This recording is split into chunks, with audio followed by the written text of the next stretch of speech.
নমস্কাৰ সকলোকে শুভ সন্ধিয়া আধুনিক প্ৰযুক্তিৰ সৎপয়োগী হ'ল জীৱন কলাৰ সুদৰ্শন নিদৰ্শন মানুহক জীয়াই ৰাখে সৃজনীমূলক শক্তি কৰ্মচিন্তা সৎ প্ৰয়োগ আৰু আশাবাদৰ বাবে মানুহে ধৰি ৰাখিবলৈ প্ৰয়াস কৰে দুৰন্ত সময় গতি চিৰসত্য সময়কো নেওচি এই আশাবাদে আমি সাৰথি কৰি আমি জীয়াই থাকিব লাগিব এবুকু আশা কঢ়িয়াই সপোনমুখী হেঁপাহৰ সমষ্টি সফল যাত্ৰাৰ বিক্ষোভত প্ৰেৰণা ই আলোচনীৰ এক ইতিবাচক সংযোজন উত্তৰংগ দা ৱেভ ইটো সিটো প্ৰতিটো প্ৰশ্নৰ সমাধানৰ বাট বিচাৰি পৰিপূৰ্ণ উত্তৰংগ দা ৱেভৰ আজি বিশেষ আয়োজন প্ৰশাসনিক সেৱাৰ প্ৰস্তুতিৰ ক্ষেত্ৰত যুৱ প্ৰজন্মৰ কৰণীয় আজি আলোচনাৰ অনুষ্ঠানলৈ আপোনাক সকলোকে মই পিয়াচি নগে আপোনাক সকলোকে স্বাগত জনাইছো আশা কৰো আপোনালোকৰ সহযোগিতাই আমাৰ সহযোগিতা গতিকে অনুষ্ঠানটো শেষলৈকে উপভোগ কৰি আমাৰ সহযোগিতা আগবঢ়াব আজি আমি এনেটা বিষয় আলোচনা কৰিম যিটো বিষয় বৰ্তমান সময় খুবেই চৰ্চিত বিষয় খুবেই সাম্প্ৰতিক আৰু খুবেই গুৰুত্বপূৰ্ণ আৰু এই অনুষ্ঠানলৈ আমি আলোচনা কৰিবলৈ আমি আমন্ত্ৰণ কৰি আনিছো Vaishya study centre for civil service প্ৰতিষ্ঠাপক তথা সঞ্চালক শ্ৰদ্ধাৰ চলিন বৈশ্য ডাঙৰীয়াক তাৰ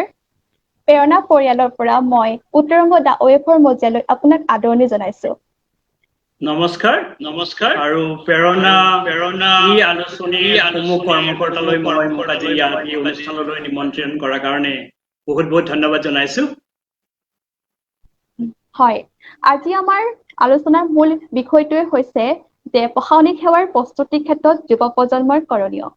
আৰু এইখিনিতে আমি প্ৰেৰণা দৰ্শকসকলক জনাই থব বিচাৰিছো যে আপোনালোকৰ যদি কিবা প্ৰশ্ন থাকে তেতিয়াহলে কমেন্টত আপোনপোটাকৈ দাঙি ধৰিব পাৰে আজিৰ তাৰিখতো আমি অসমৰ বিভিন্ন ঠাইত দেখা পাওঁ যে প্ৰশাসনিক সেৱাৰ জড়িত যিটো মানসিকতা সেইটো যেন কৰবাত নাইকিয়া এনেকুৱা হয় যে আমি MA কৰিম আমি BEd কৰিম কি কৰিম কি নকৰো সেইটো আমি কনফিউজ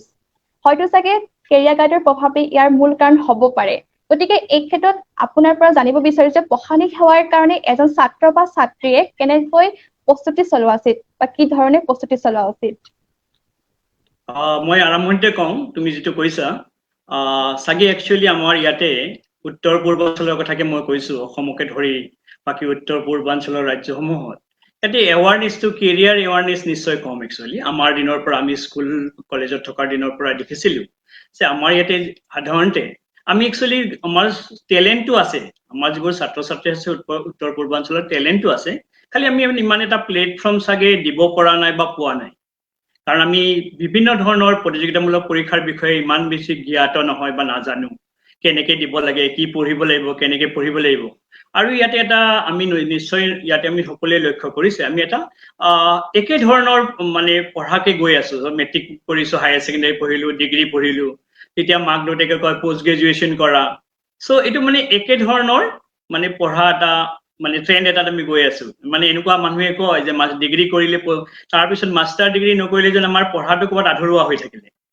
মাষ্টাৰ ডিগ্ৰী কৰিবই লাগিব মাষ্টাৰ ডিগ্ৰী কৰাৰ পিছত আমি কি কৰিম আকৌ ব্যাক কৰো যে কেনেকুৱা ধৰণৰ কম্পিটিটিভ যিবোৰ পৰীক্ষা ক্লাস 12ৰ পিছত দিব পাৰি বা ডিগ্ৰী পাস কৰাৰ পিছত দিব পাৰি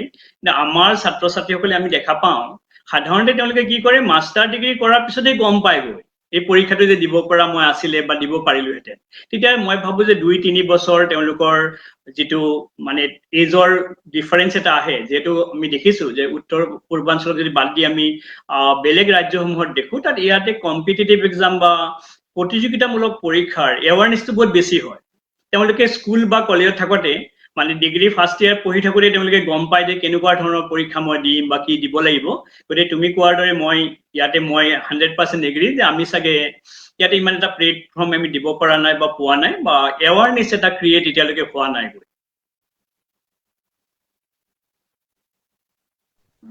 হয় আপোনাৰ যেহেতু এটা নিজৰ ইনষ্টিটিউট আছে আৰু আপুনি নিজে সঞ্চালনা কৰে এই ক্ষেত্ৰত ছাত্ৰ ছাত্ৰীসকলৰ মাজত আপুনি অভাৱটো কি দেখা পায় এই মুহূৰ্তত ইয়াতে বেলেগ নাই ইয়াতে প্ৰথমতে মই কওঁ যেতিয়া আমি কম্পিটিটিভ এক্সাম বা প্ৰতিযোগিতামূলক পৰীক্ষাৰ কথা কওঁ ইয়াতে এটা প্ৰথমতে আহে তেওঁলোকৰ কনফিডেন্স যে তেওঁলোকে যেন পাওঁ বুলি পঢ়িব আহে কিন্তু এতিয়া আমি দেখিছো সাধাৰণতে দেখো যেটো মই যোৱা বহুত বছৰ ধৰি এই প্ৰতিযোগিতামূলক পৰীক্ষাৰ লগত জড়িত গতিকে মই দেখো সাধাৰণতে আমাৰ ছাত্ৰ ছাত্ৰীসকলে আনক অনুকৰণ কৰি পৰীক্ষা দিবলৈ কয় যে মই তেওঁ পাইছে মই এবাৰ কৰি চাওঁ আৰু তেওঁলোকৰ এটা নিশ্চয় এনেকুৱা এটা ভাৱ থাকে যে এইটো নহলে এইটো কৰিম নেকি, দুটা তিনিটা বস্তু একেলগে কৰি থাকে, এফালে মাষ্টাৰ ডিগ্ৰী কৰি থাকিলে এফালে চিভিল সাৰ্ভিসৰ প্ৰিপাৰেচন কৰি থাকিলে, কিন্তু টাইমটো দুভাগ হৈ যায়, তেতিয়া টাইমটো নাপায়গৈ। মই প্ৰথমতে দেখিছো তেওঁলোকৰ লেগটো মই এনেকুৱা দেখো, তেওঁলোকৰ টেলেণ্টত কোনো মোৰ মানে সেই নাই, তেওঁলোকৰ টেলেণ্ট নিশ্চয় আছে। ইয়াতে দুটামান বস্তু মই লেগ দেখিছো, এটা হৈছে কনফিডেন্স হয়, তেওঁলোকৰ কনফিডেন্সটো কম। সেকেন্ড বস্তু মই দেখিছো তেওঁলোকৰ পেৰেণ্টছৰ সাপোৰ্ট, একচুয়ালি কম্পিটিটিভ এক্সাম এটা ক্ৰেক কৰিবৰ কাৰণে পেৰেণ্টছৰ সাপোৰ্ট বহুত গুৰুত্বপূৰ্ণ হয়। তেওঁলোকৰ মাক দেউতাকে যেন বুজি পায় যে 2 বছৰ যদি কম্পিটিটিভ এক্সামৰ প্ৰিপাৰেচন কৰো তাৰপিছতে এক্সামটো ক্ৰেক কৰিব পৰা যাব। কিন্তু সাধাৰণতে মই দেখো আমাৰ যিবোৰ মাক দেউতাকে জেনেৰেলি তেওঁলোকক গতানুগতিক যিটো আমি অলপ আগতে যিটো কৈছিলো গতানুগতিক যিটো পঢ়া, ডিগ্ৰী পাছ কৰাৰ পিছত মাষ্টাৰ ডিগ্ৰীটো কৰি লওঁ, যদি ইয়াত নহয় গৈ সদায় যদিটো আহি যায়, একচুয়ালি যদি এইটো নহয় গৈ তেতিয়া কি হ'ব। কাৰণ আমি যেতিয়া কম্পিটিটিভ এক্সামৰ কাৰণে প্ৰিপাৰেচন কৰো তেতিয়া নহব বুলি আমি কৰিব নোৱাৰো। গতিকে মই দেখিছো যিবোৰ মোৰ ছাত্ৰ ছাত্ৰীবোৰ আছে তেওঁলোকৰ মাজত এইটো বস্তু মই দেখো, তেওঁলোকৰ এটা কনফিডেন্সৰ অভাৱ, লগতে পেৰেণ্টছৰ সাপোৰ্ট বহুত ইম্পৰ্টেন্ট হয়। পেৰেণ্টছৰ সাপোৰ্টটো মই কম দেখো সাধাৰণতে। আৰু যদি তেওঁলোকৰ কনফিডেন্সটো বঢ়াব পৰা যায়, পাওঁ বুলি পঢ়ে, বেলেগে যদি পায় আমি কিয় নাপাম, নিশ্চয় মই ভাবো তেওঁলোকে সফলতা লাভ কৰিব। হয়, আপুনি খুব সুন্দৰকে বুজাই দিছে। আপোনাৰ ইনষ্টিটিউট এনেকুৱা কিছুমান আছে নেকি যে দুখীয়া ছাত্ৰ ছাত্ৰীসকলে যিহেতু ইমান টকা দি পেলাই কৰিব নোৱাৰে বা চৰকাৰীভাৱে এইবোৰ যিহেতু কম, এই ক্ষেত্ৰত আপোনালোকৰ কিবা স্কলাৰশ্বিপৰ কিবা ব্যৱস্থা আছে নেকি য'ত ছাত্ৰ ছাত্ৰীসকল অলপ হ'লেও উপকৃত হ'ব পাৰিব? তোমাৰ এইটো মই বহুত ভাল প্ৰশ্ন বুলি কওঁ, কাৰণ এনেকুৱা নহয়, বহুতে এনেকুৱা কয় যে মই দুখীয়া হয় কাৰণে পঢ়িব পৰা নাই। কিন্তু মই এনেকে ভাবো পঢ়াৰ লগত ইমান বেছি আমাৰ মানে ফিনেন্সিয়েল বস্তুটো ইমান বেছি এফেক্ট নকৰে যেন মোৰ লাগে। মই এজন শিক্ষক হিচাপে মই ভাবো যদি কাৰোবাৰ পঢ়িব মন থাকে তেতিয়াহ'লে ইমান চাগে ফিনেন্সিয়েল বেকগ্ৰাউণ্ডে তেওঁলোকক ইমান এফেক্ট কৰিব নোৱাৰে। আৰু এনেকুৱা নহয়, যদিও মই কোচিং ইনষ্টিটিউট চলাওঁ, এনেকুৱা নহয় মই কেতিয়াও নকওঁ যে তেওঁলোকে কোচিং ইনষ্টিটিউট আহিলেহে পৰীক্ষা ক্ৰেক হ'ব। তেওঁলোকে এটা যদি প্ৰিপাৰেচন যদি এটা ৰাইট ৱেত তেওঁলোকে ষ্টাৰ্ট কৰে, তেওঁলোকৰ কোনোবা গাইড এজন থাকে, আৰু ইয়াত ইমান বেছি কিতাপো নালাগে, মিনিমাম কিতাপ লাগে। আজিকালি আমি যিহেতু ইণ্টাৰনেট সকলোৱে ইউজ কৰো, ইণ্টাৰনেটত বহুত ষ্টাডি মেটেৰিয়েল এভেইলেবল হয়। গতিকে এনেকুৱা আছে নিশ্চয়, আমি চেণ্টাৰটো কৰো। খালি ইয়াত এইটো বস্তু এটা এনেকুৱা আছে, মই সদায় কওঁ যে আমি যদি অকল দুখীয়া বুলি এডমিশ্যন দিব যাওঁ তেতিয়াহ'লে চাগে আমাৰ দেশত দুখীয়াৰ সংখ্যা বহুত বেছি। তাতে দুখীয়াৰ লগতে মেধাৱী হ'ব লাগিব, তেওঁলোকে পাৰ্চেণ্টেজ আহে। যদি কোনোবা এটা ছাত্ৰ ছাত্ৰী মই দেখো যে 85-90% পৰীক্ষাত পাইছে, তেওঁৰ পঢ়িব পইচা নাই, তেওঁলোকক আমি নিশ্চয় ছাপোৰ্ট কৰো।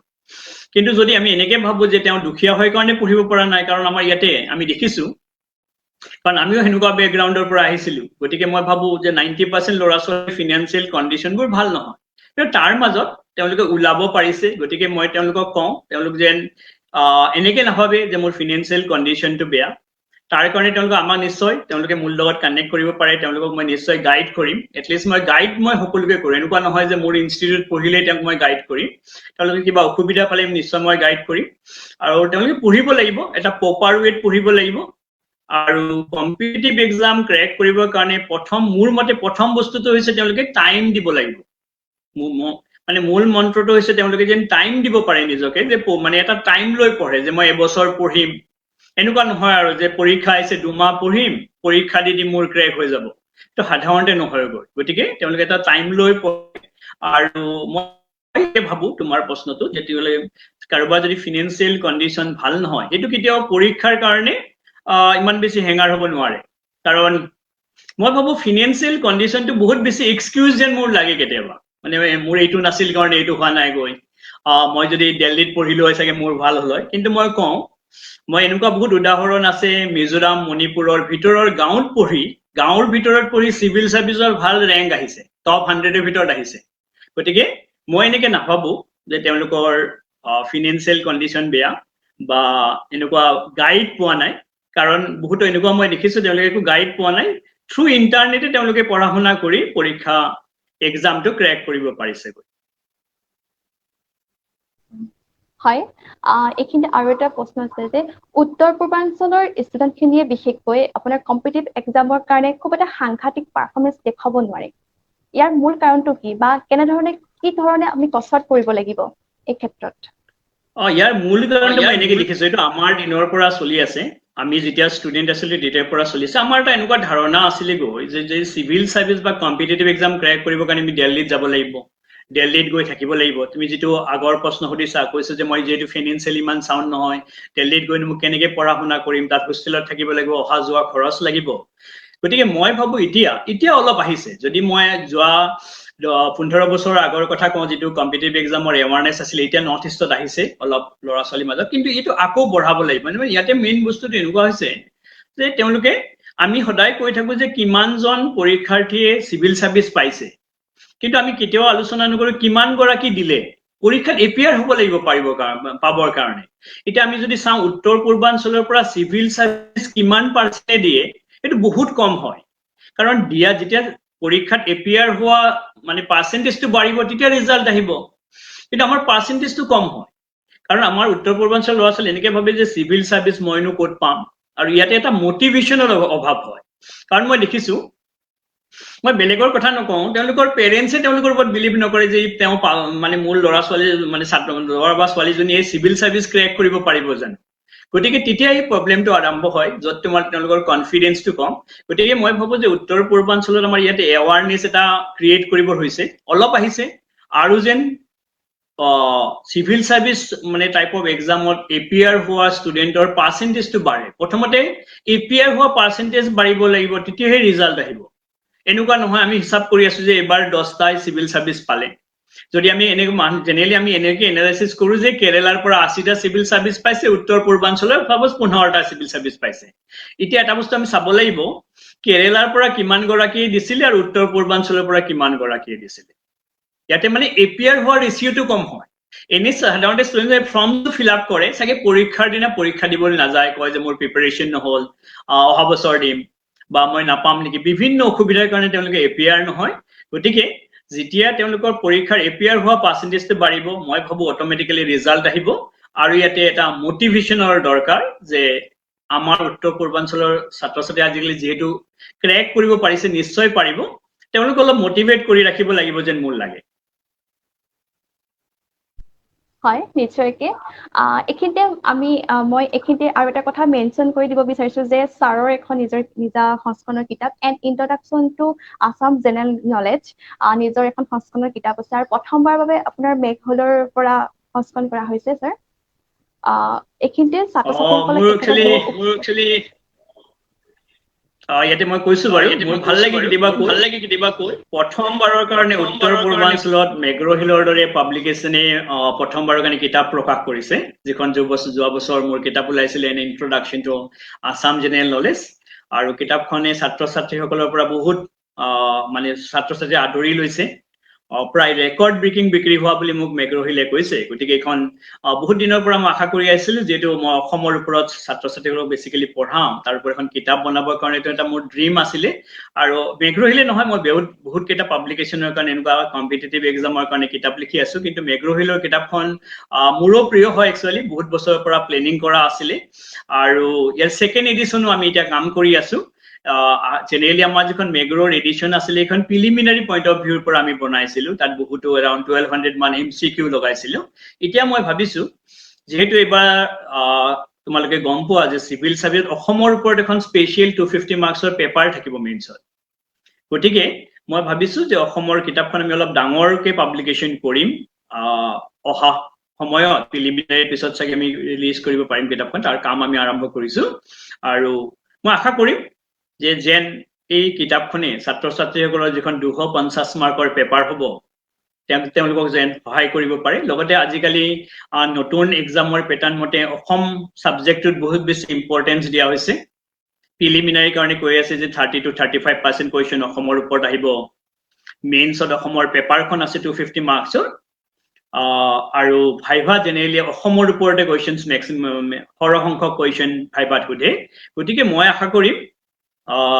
যিটো আমাৰ প্ৰয়াস, মই বুলিয়ে নহয় আৰু কেইজনমান টিচাৰে তেওঁলোকে মোক সহায় কৰিছে কিতাপখন বনাবৰ কাৰণে। গতিকে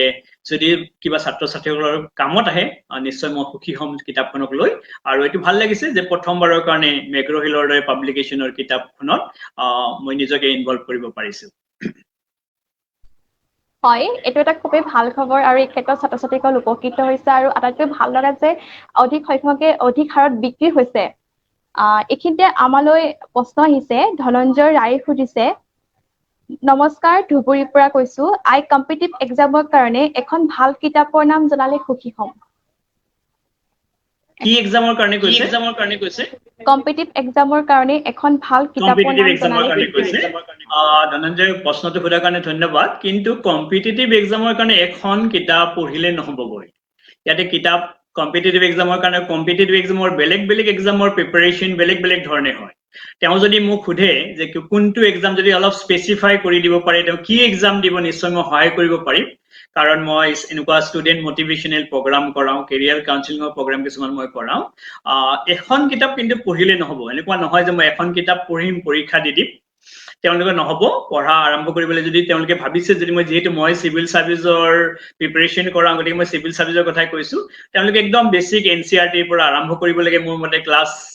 6 পৰা 12 মানলৈকে এনসিআৰটি কৰিব লাগে আৰু যদি তেওঁলোকে সাবজেক্টৰ ওপৰত তেওঁলোকৰ নলেজ থাকে তেতিয়া ক্লাছ 11-12 এনসিআৰটি কৰিলে হ'ব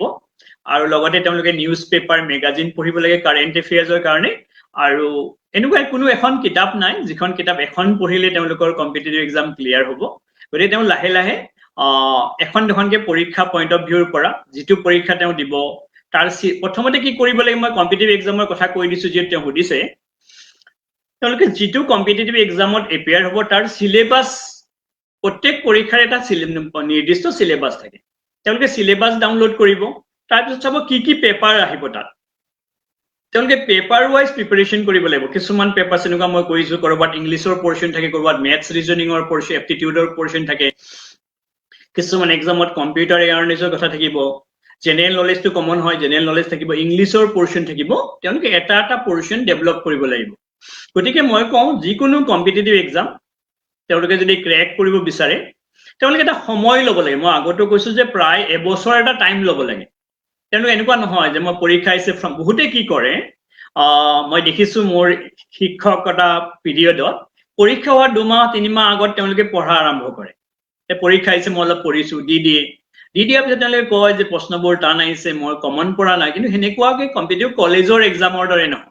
যেটো আমি ইউনিভাৰ্সিটি এক্সামত পঢ়িছিলো সাপোজ এমাহ আগত পঢ়িছো এমাহ পিছত পৰীক্ষা দি দিছো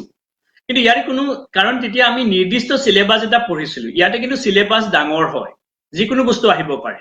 গতিকে তেওঁ কি পৰীক্ষা দিব তাৰ সিলেবাস ডাউনলোড কৰক প্ৰথমতে কি সাবজেক্ট আছে চাওক সেই হিচাপত তেওঁ প্ৰিপাৰেচন আৰম্ভ কৰক তাৰ পিছত যদি তেওঁ কিবা হেল্প লাগে নিশ্চয় আমাৰ লগত কন্টাক্ট কৰিব পাৰিব হয় নিশ্চয়কে এখিতে আৰু এটা কোৱেশ্চন আছে যে আমি যেহেতু 21 ফেব্ৰুৱাৰীটো আমি ভাষা দিৱস হিচাপে উদযাপন কৰো কিন্তু এগৰাকী ছাত্ৰ বা ছাত্ৰী যেতিয়া আমি অসমীয়া মাধ্যমত যেতিয়া শিক্ষাদান কৰে তেতিয়া পঢ়ানি সেৱাৰ কাৰণে তেওঁলোকে প্ৰস্তুতি চলায় তেতিয়া কি হয় অলপ তেওঁলোকৰ সমস্যা সৃষ্টি হয় যে মই অসমীয়া মাধ্যমত পঢ়িছো ইংৰাজী নাজানিলে কেনেকৈ কৰিম কি কৰিম এই ধৰণৰ এটা কনফিউজ আহি পৰে যেতিয়া অসুবিধাৰ এটা সন্মুখীন সৃষ্টি হয় তেতিয়া এই ইংৰাজীটো আমি কি ধৰণে জনা উচিত এই ক্ষেত্ৰত এইটো এটা তোমাৰ বহুত ভাল প্ৰশ্ন হয় মোকো বহুত ছাত্ৰ ছাত্ৰীসকলে আহি কয় সাধাৰণতে মই দেখো ছাত্ৰ ছাত্ৰীয়ে কয় যে স্যাৰ মই ভাৰ্নিকুলাৰ মিডিয়ামত পঢ়িছো অসমীয়াত পঢ়িছো বেংগলীত পঢ়িছো হিন্দীত পঢ়িছো মইনো কেনেকৈ সিভিল সাৰ্ভিস ক্ৰেক কৰিম ইয়াৰ মই প্ৰথম উত্তৰটো দিছো যে মই এনেকৈ ভাবো যে আমাৰ পঢ়া শুনাৰ লগত মাধ্যমে কেতিয়াও কোনো এফেক্ট কৰিব নোৱাৰে কোনো ইয়াত হেঙাৰ হ'ব নোৱাৰে মই অসমীয়াত পঢ়াছো বেংগলীত পঢ়িছো ইংৰাজীত পঢ়িছো বা হিন্দী মিডিয়ামত পঢ়িছো ইয়াত কোনো বেছি ইমান এটা বেছি মই ভাবো যে ইয়াত ডিফাৰেন্স এটা নাহে কিন্তু তেওঁলোকে ভাষাৰ জ্ঞান লাগিব এনেকুৱা নহয় যে ইংৰাজী নজনাকে মই কম্পিটিটিভ এক্সাম এটা ক্ৰেক কৰিব পাৰিম নেকি আৰু আজিকালি তেওঁলোকৰ কাৰণে সুখবৰ যে যিকোনো মাধ্যমত তেওঁলোকে পৰীক্ষা দিব পাৰে আজিকালি এনেকুৱা উদাহৰণ আছে অসমৰ পৰা অসমীয়া মাধ্যমত লিখি সিভিল সাৰ্ভিস ক্ৰেক কৰি মানে ইউপিএসসি ক্ৰেক কৰিছে গতিকে আৰু আমাৰ এনেকুৱা বহুত ছাত্ৰ ছাত্ৰী আছে তেওঁলোকে অসমীয়া মিডিয়ামত লিখে সিভিল সাৰ্ভিসৰ কাৰণে এপিএসসিৰ কাৰণে আৰু ইংলিছৰ যদি কোৱালিফাইং পেপাৰ থাকে তেওঁলোকে কোৱালিফাই কৰিব লাগিব আগতে এখন ইংৰাজীৰ কম্পালসৰি পেপাৰ আছিলে গতিকে মই ভাবো যে মাধ্যম ইমান বেছি তেওঁলোকক প্ৰবলেম কৰিব নোৱাৰে তেওঁলোকৰ যদি পঢ়াটো সিস্টেমেটিক হয় ইয়াতে এটা সাধাৰণতে এটা বস্তু দেখা পাওঁ মই যে যিবোৰ ভাৰ্নিকুলাৰ মিডিয়ামৰ পৰা ছাত্ৰ ছাত্ৰী আহে তেওঁলোকৰ কনফিডেন্সটো অলপ কম হয় তেওঁলোকে ভাবে যে ইংৰাজী মিডিয়ামত পঢ়া ল'ৰা ছোৱালীবোৰ চোকা হ'ব তেওঁলোকে ভালদৰে লিখিব, তেওঁলোকৰ ৰাইটিং স্কিলটো বেছিকে ভালকে ডেভেলপ হ'ব। কিন্তু মই কথাটো অলপ উল্টাকে ভাবো। মই ভাবো যিবোৰ সাপোজ মই অসমীয়া মিডিয়ামৰ কথা কৈছো, যিবোৰ অসমীয়া মিডিয়ামত ছাত্ৰ ছাত্ৰী পঢ়া শুনা কৰে, তেওঁলোকে ইংৰাজীটো ভালকে লিখিব পাৰে, ক'ব মেবি নোৱাৰে, তেওঁলোকে ক'বত অলপ দিগদাৰ হয় কাৰণ কোৱা প্ৰেক্টিচ ইমান নাথাকে। কিন্তু মই বহুত ছাত্ৰ ছাত্ৰী লিখিছো, তেওঁলোকে অসমীয়া মিডিয়ামত পঢ়িছে, ইংৰাজীটো বহুত ভালকৈ লিখিব পাৰে, কাৰণ আমাৰ পৰীক্ষাটো লিখাটোই মেইন হয়। গতিকে মই ভাবো তেওঁলোকক ভাষাৰ কাৰণে বেছি চিন্তা কৰিব নালাগে। যদি কাৰোবাৰ ইংৰাজীত বেছি প্ৰব্লেম হৈছে, তেওঁলোকে অসমীয়া মাধ্যম হিচাপে লওক, কাৰণ অসমীয়া মাধ্যম হিচাপে তেওঁলোকে এটাই প্ৰব্লেমে দেখা দিয়ে, ষ্টাডি মেটেৰিয়েল পাবৰ কাৰণে দিগদাৰ। কাৰণ যিকোনো কিতাপ, সাপোজ মই যিবোৰ কিতাপ দেখো, মই যিবোৰ লিখো বা বেলেগ কিতাপো আছে, ইংৰাজী মাধ্যমতে কিতাপবোৰ লিখা হয়। গতিকে তেওঁলোকে যদি পাৰে অলপ ইংৰাজী লেংগুৱেজটো শিকিব পাৰিলে ভাল। কিন্তু তাৰ মানে এনেকুৱা নহয় যে তেওঁলোকে ইংৰাজী নাজানাৰ কাৰণে চিভিল চাৰ্ভিচ ক্ৰেক কৰিব পৰা নাই। কাৰণ মই দেখিছো বিহাৰ ইউপিৰ বহুতো ছাত্ৰ ছাত্ৰীসকলে তেওঁলোকে ইংৰাজী ব্যৱহাৰ নকৰাকে চিভিল চাৰ্ভিচ ক্ৰেক কৰিছে। তেওঁলোকে হিন্দী মিডিয়ামত পৰীক্ষা দিয়ে, ভাইভাটো হিন্দী মিডিয়ামত দিয়ে, তেওঁলোকক সোধে যে কোনটো মিডিয়ামত ভাইভা দিব, যিহেতু তেওঁলোকৰ মাতৃভাষা। গতিকে মই ভাবো যে মাতৃভাষা তেওঁলোকে শিকক,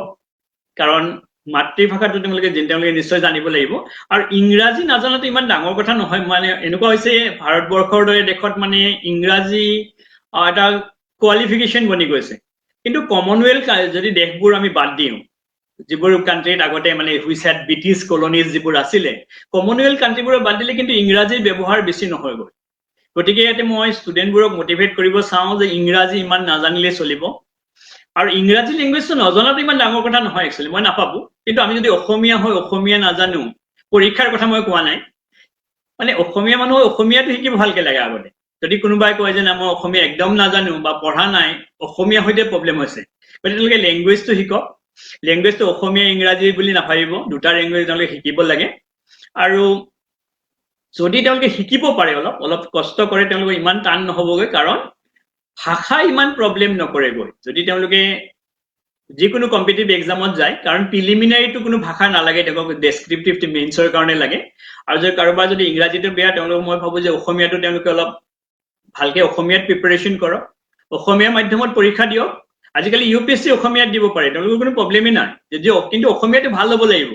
দুটাৰ মাজত থাকিলে প্ৰব্লেম হয়, যে মই অসমীয়াও অলপ জানো, ইংৰাজীও অলপ জানো, তেতিয়াহ'লে কিন্তু প্ৰব্লেম হ'ব। এটা ইডাৰ অসমীয়াটো বহুত ভালকে শিকিব লাগিব, নহ'লে ইংৰাজীটো শিকিব লাগে, কাৰণ ৰাইটিং স্কিলটো ডেভেলপ কৰিব। সাধাৰণতে মই শিক্ষক হিচাপে কওঁ, ইংৰাজীত একচুৱেলি এক্সপ্ৰেছ কৰিবৰ কাৰণে অলপ সুবিধা হৈ গ'ল। যিকোনো বস্তু এটা যদি আমি কনচাইজ কৰিব যাওঁ, যিহেতু আমি কম্পিটিটিভ এক্সামত আনচাৰবোৰ কনচাইজ কৰি লিখিব লাগে, সৰুকে লিখিব লাগে, ইংৰাজী মাধ্যমত লিখিলে একচুৱেলি লিখিবৰ কাৰণে অলপ সুবিধা হয় যেন মোৰ লাগে। কাৰণ মই যিহেতু ষ্টুডেণ্টবোৰক ৰাইটিং স্কিল ডেভেলপ কৰিবৰ কাৰণে ক্লাছ কৰো, তাত মই দেখিছো যদি তেওঁলোকে ইংৰাজী ভাষাটো ভালকে শিকিব পাৰে, তেতিয়া আনচাৰ ৰাইটিঙৰ কাৰণে সুবিধা হয়। তথাপিও মই কওঁ, কোনোবা যদি ইংৰাজীত ভয় আছে, কাৰণ এইটো এটা মই দেখিছো, প্ৰথমতে নোৱাৰাতকে তেওঁলোকৰ ভয়টো বেছি হয় সাধাৰণতে। তেওঁলোকে ভয় কৰিব নালাগে। আৰু ইংৰাজী মাধ্যম যোৱা 20 বছৰ 15 বছৰৰ পৰা ইংৰাজী মাধ্যম আহিছে। তাৰ আগতে সকলোৱেতো অসমীয়া মাধ্যমত পঢ়িছিলে। কাৰণ আমি যদি আনন্দৰাম বৰুৱাহঁতৰ পৰা চাওঁ, ডক্টৰ ভূপেন হাজৰিকাৰ পৰা চাওঁ, গোটেইবোৰ অসমীয়া মিডিয়ামতে পঢ়িছে। কিন্তু এনেকুৱা নহয় যে ইংৰাজী মিডিয়ামত পঢ়াৰ কাৰণে তেওঁলোকে, সাপোজ মই উদাহৰণ হিচাপে কৈছো, ডক্টৰ ভূপেন হাজৰিকা কলম্বিয়া ইউনিভাৰ্চিটিৰ পৰা PhD কৰা প্ৰথমগৰাকী ভাৰতীয় হয়। গতিকে এনেকুৱা নহয় যে মই অসমীয়াত পঢ়িছো কাৰণে নোৱাৰিম। আৰু ইয়াতে মোৰ কৈ ভাল লাগে, ময়ো অসমীয়া মাধ্যমত ক্লাছ 10লৈকে পঢ়িছো, তাৰপিছতে মই ইংৰাজী মাধ্যমত পঢ়িছো। যদিও মই আজিকালি অসমীয়াটো ইমান বেছি অসমীয়া ভাষাটো ব্যৱহাৰ নকৰো, মই জানো মোৰ অসমীয়াত ইমান ভাল নহয়, তথাপি মই ভাবো যে এনেকুৱা নহয়গৈ যে অসমীয়া মাধ্যমত পঢ়িলে ইংৰাজী নাজানিব। গতিকে মই কওঁ তেওঁলোকে লাগি থাকক,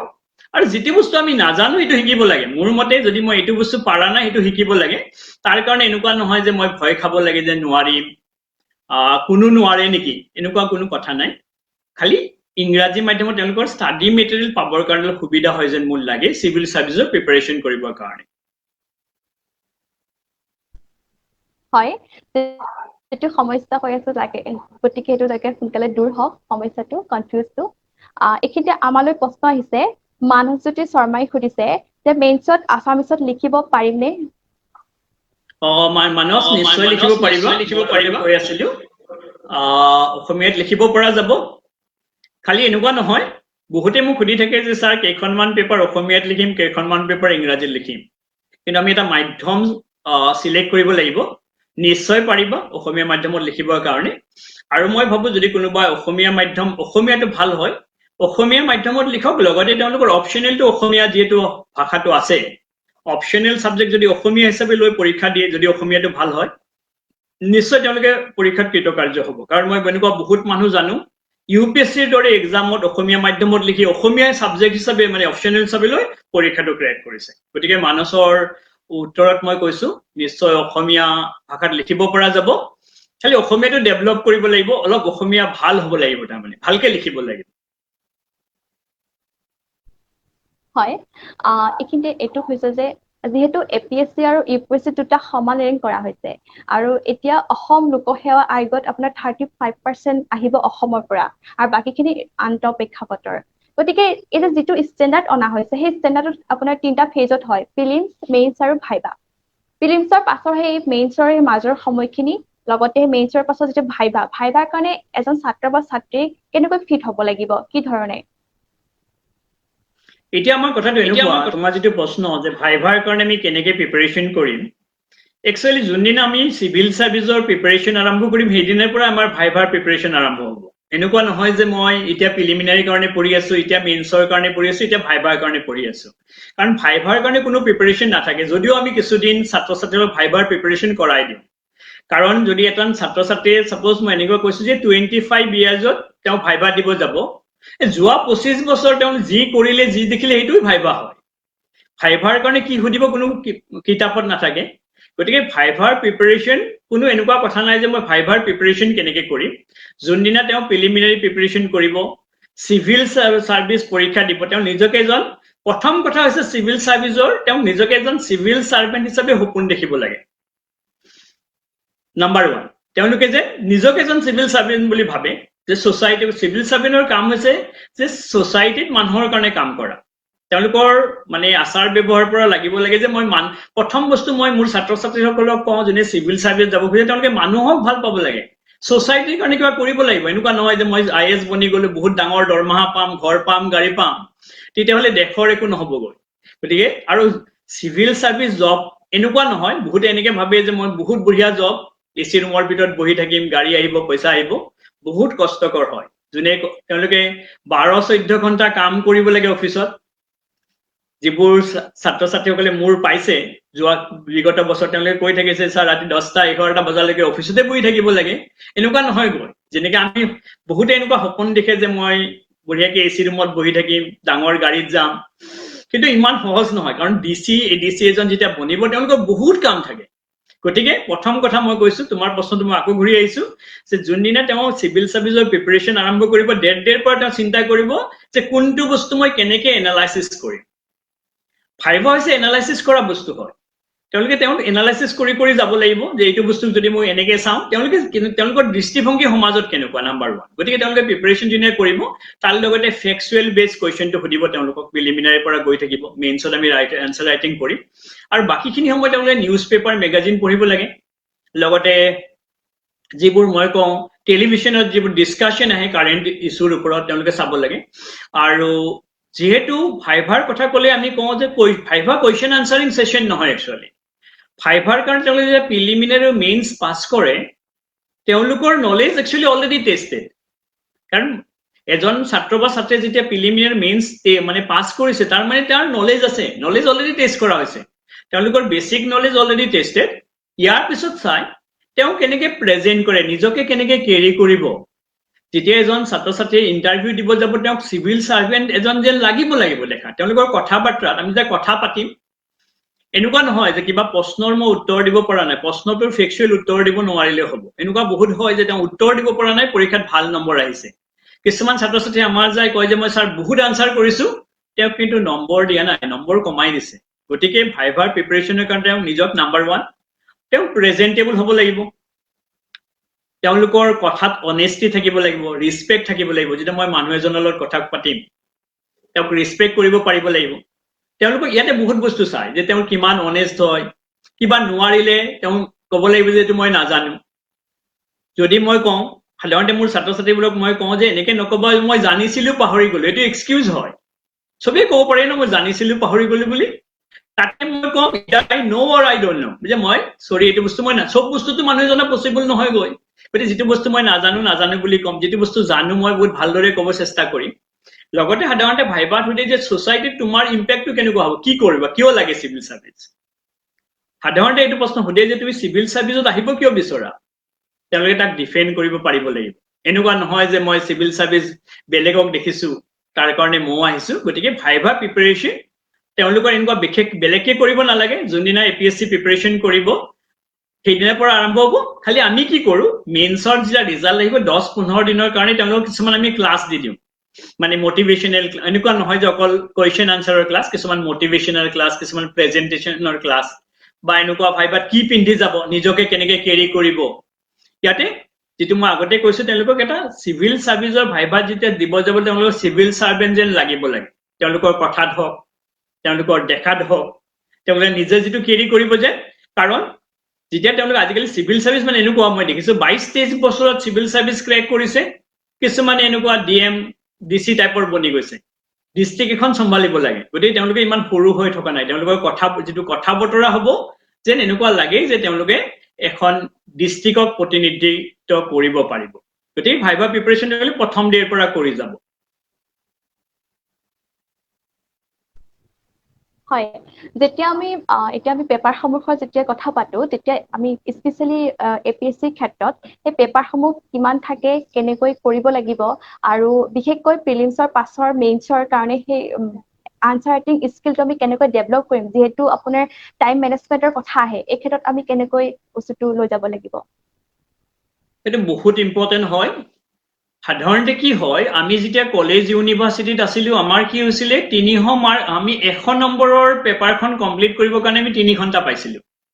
আমি সকলোৱে যদি ইউনিভাৰ্চিটিত লিখিছো 100 নম্বৰ কমপ্লিট কৰিবৰ কাৰণে আমি 3 ঘণ্টা সময় পাইছিলোগৈ, তাকো আমাৰ শেষ নহৈছিলে। কিন্তু এতিয়া আমাৰ কি হৈছে, প্ৰায় 300 নম্বৰ আমি 3 ঘণ্টাত লিখিব লাগে, আৰু আজিকালি যিটো নতুন পেটাৰ্ণ আমি 250 নম্বৰ আমি 3 ঘণ্টাত লিখিব লাগিব। গতিকে ইয়াতে আমি কি কৰিব লাগে, আনচাৰ ৰাইটিং প্ৰেক্টিচ কৰিব লাগিব। এনেকুৱা মানে মই ইয়াতে উদাহৰণ হিচাপে কৈছো, এজন যদি 250 মাৰ্কৰ পিছত এজন ছাত্ৰই 200 মাৰ্কৰ এনচাৰ কৰে আৰু আনজনে 240ৰ আনচাৰ কৰে, যিগৰাকী 240ৰ আনচাৰ কৰিব তেওঁ 10-15 নম্বৰ বেছি পোৱা চান্সেছটো বাঢ়ি যাবগৈ। গতিকে মই কওঁ তেওঁলোকে যেতিয়া মেইনছ প্ৰিলিম শেষ হ'ব লগালগ তেওঁলোকে আনচাৰ ৰাইটিঙৰ প্ৰেক্টিচ কৰিব লাগিব, আনচাৰবোৰ কনচাইজ কৰিব লাগে, বুলেট পইণ্টত লিখিব। আনচাৰবোৰ যেতিয়া আহিব, কুৱেশ্যন আহিব, তেওঁলোকে পইণ্ট ৱাইজ বুলেট পইণ্টত লিখিব চেষ্টা কৰিব। মই GSৰ কথা বেছিকেলি কৈছো, তেওঁলোকে বুলেট পইণ্টত লিখিব, প্ৰথমতে কুৱেশ্যনটো অলপ ইন্ট্ৰডাকশ্যন কৰিব, বুলেট পইণ্টত লিখিব, আৰু লগতে তলত আমি কি কৰিব লাগে, এটা পজিটিভ নোটত এইটো কুৱেশ্যনটোক এণ্ডিং কৰিব, ৱাইণ্ড আপ কৰিব লাগে, এটা যেন তেওঁলোকে এটা কনক্লুজন এটা দিব পাৰে। আৰু কনক্লুজনটো অলপ চিভিল সাৰ্ভিস পইণ্ট অফ ভিউৰ পৰা কনক্লুজন হ'ব পাৰে। সাপোজ যদি কিবা এটা সমস্যা থাকে, সেই সমস্যাটো আমি যে ডিসকাস কৰিম তাৰ সমাধান আমি কনক্লুজন কৰিম, যে তাৰ সমাধান কেনেকুৱা টাইপৰ হ'ব, যিকোনো এটা সমস্যাৰ সমাধানটো কেনেকৈ কৰিব পৰা যায়, তাৰ কাৰণে আমি এটা 1 বা 2 লাইনত আমি কনক্লুজন কৰিম। গতিকে তেওঁলোকে আনচাৰ ৰাইটিং প্ৰেক্টিচ কৰাটো বহুত ইম্পৰ্টেণ্ট হয়, কাৰণ বহুত মই ছাত্ৰ ছাত্ৰী ষ্টুডেণ্ট দেখো তেওঁলোকৰ নলেজ বহুত থাকে, কিন্তু পৰীক্ষাত পেপাৰখন কমপ্লিট কৰিব নোৱাৰে, যিহেতু টাইমৰ মানে সেই থাকে, এটা লিমিটেড টাইমত কৰিব লাগে।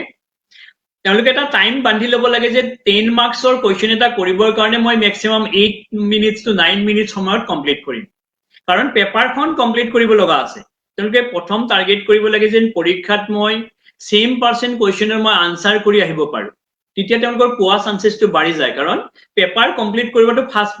কথা হয়। ছেকেণ্ড বস্তু হৈছে তেওঁলোকে মেইনছৰ কাৰণে কিছুমান মক টেষ্টত মানে মক আনচাৰ লিখিব লাগে, মক টেষ্ট কিছুমান দিব লাগে, তেওঁলোকে গম পাব যে মই কিমান মাৰ্কছ কৰিব পাৰিছো, মানে টাইমৰ ভিতৰত কিমান কৰিব পৰা নাই, বা মোৰ কিমান মাৰ্কছ আহিছে। ইয়াতে মই চিভিল সাৰ্ভিসৰ কাৰণে মই কৈছো যে আনচাৰ ৰাইটিং বহুত বেছি গুৰুত্বপূৰ্ণ হয়, কাৰণ কিছুমানৰ কি থাকে, তেওঁলোকৰ নলেজ থাকে, তেওঁলোকে কি কৰে, সাপোজ তেওঁলোকক 250 নম্বৰ ভিতৰত লিখিব, 250টা ৱৰ্ডৰ ভিতৰত লিখিব দিছে, তেওঁলোকে কি কৰে, তেওঁলোকে ইমান বস্তু জানে সেইটো 5-6টা শব্দৰ ভিতৰত লিখি দিয়ে, আনচাৰটো ডাঙৰ হৈ যায়। ডাঙৰ হৈ যোৱাৰ কাৰণে তেওঁলোকে কি কৰে তাৰ কাৰণে তেওঁলোকৰ মাৰ্কছ কাটি দিয়ে এনেকুৱা নহয় যে 200 লিখিব দিছিলে 500 ৱৰ্ডত লিখিলে আৰু যেহেতু 200 নম্বৰ মানে 200 ৱৰ্ডছত 500 ৱৰ্ডছ লিখিব তেতিয়া টাইমটো নহলেগৈ তেওঁলোকৰ 200 মাৰ্ক লিখোতে পেপাৰখন শেষ হৈ যায় গতিকে তেওঁলোকে এটা হিচাপ কৰিব লাগে যদি তেওঁলোকক 200 কোৱেশ্চন মানে ৱৰ্ডছৰ ভিতৰত লিখিব দিছে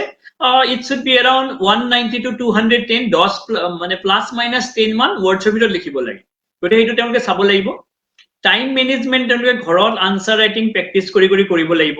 ইয়াত তেওঁলোকে টাইম দিব লাগিব আকৌ মই কৈছো যে টাইম দিয়াটো তেওঁলোকক নিজকে বহুত ইম্পৰ্টেন্ট হয় যেটা আনসাৰ আৰু সেকেন্ডলি আছে তেওঁলোকে যে আনসাৰ লিখিব তেওঁলোকে কোনোবা জনা মানুহক দেখাব লাগে যে আনসাৰটো লিখাত ঠিকে হৈছে নে ডাইৰেক্টলি কিতাপৰ পৰা যেন আনসাৰটো কপি নকৰে যদিও আমি কিছুমান সিভিল সাৰ্ভিসৰ কিতাপ বনাও মই মোৰ ষ্টুডেন্ট সকলৰ ছাত্ৰ ছাত্ৰীসকলক কওঁ যে তেওঁলোকে মই লিখাটো লগলে পৰীক্ষাত যে নিলিখে এইটো এটা ডেমো টাইপৰ মই লিখি দেখাও যে এইটো আনসাৰটো এনেকে লিখে তেওঁলোকৰ নিজৰ ভাষাত লিখিব তাৰ লগত তেওঁলোকে নিজৰ পইণ্টছ নিজৰ অপিনিয়ন দিব যে এইটো বস্তু নহলে সকলোৰে এনসাৰবোৰ একে টাইপৰ হৈ যাব যিকোনো এটা প্ৰবলেমৰ যদি কোৱেশ্চন এটা সুধে যে তোমাৰ অপিনিয়ন মোৰ অপিনিয়ন মেবি বেলেগ বেলেগ হ'ব পাৰে এনেকুৱা নহয় যে এটাই অপিনিয়ন হ'ব গতিকে তেওঁলোকৰ নিজৰ অপিনিয়নটো বুলেট পইণ্টত লিখিব শৰ্টকাট কৰি লিখিব লগতে স্পিডটো মেইনটেইন কৰিব লাগে আৰু লগতে লেংগুৱেজটো অবিয়াসলি শুদ্ধ হ'ব লাগে গ্ৰামাৰিকেলি কাৰেক্ট হলে ভাল যেটো তোমাৰ ইমপ্ৰেছনটো তেওঁলোকৰ পেপাৰখন পঢ়ি গম পাব গতিকে মই কওঁ তেওঁলোকে গ্ৰামাৰিকেলি কাৰেক্ট লিখিব লাগে যিমান পাৰে এনেকুৱা নহয় যে গ্ৰামাৰিকেলি বহুত ৰং হল কাৰণে বহুত মাৰ্কছ কাটি দিব এনেকুৱা নহয় ষ্টিল মানে মই শিক্ষক হিচাপে কওঁ লিখাটোত গ্ৰামাৰিকেলি কাৰেক্ট হ'ব লাগে নিট এণ্ড ক্লিন হ'ব লাগে বুলেট পইণ্টত লিখিব লাগে আৰু ট্ৰাই কৰিব লাগে যেন পেপাৰখন কমপ্লিট কৰিব পাৰো তাৰ কাৰণে তেওঁলোকে আনসাৰ ৰাইটিং ফিলিমছৰ পিছত প্ৰায় এভৰি নাইট তেওঁলোকে আনসাৰ ৰাইটিং প্ৰেক্টিস কৰিব লাগিব বহুত এনেকে ভাবে যায় মই পৰীক্ষাত লিখি দিম কিন্তু পৰীক্ষাত যায় লিখি দিব নোৱাৰে যেনেকে মই কওঁ মানে এটা মানে উদাহৰণ হিচাপে কৈছো যে আমি কোনোবাই যেতিয়া আমি দেখো যে এটা এখন ক্ৰিকেট মেচত যেতিয়া এটা ক্ৰিকেটাৰ এটা বহুত ভাল খেলে আমি দেখো তেওঁ কিন্তু বহুত আগতে নেট প্ৰেক্টিস কৰি ল'ব লাগিব এনেকুৱা নহয় যে মই এটা ডাঙৰ মেচ এখনত যাম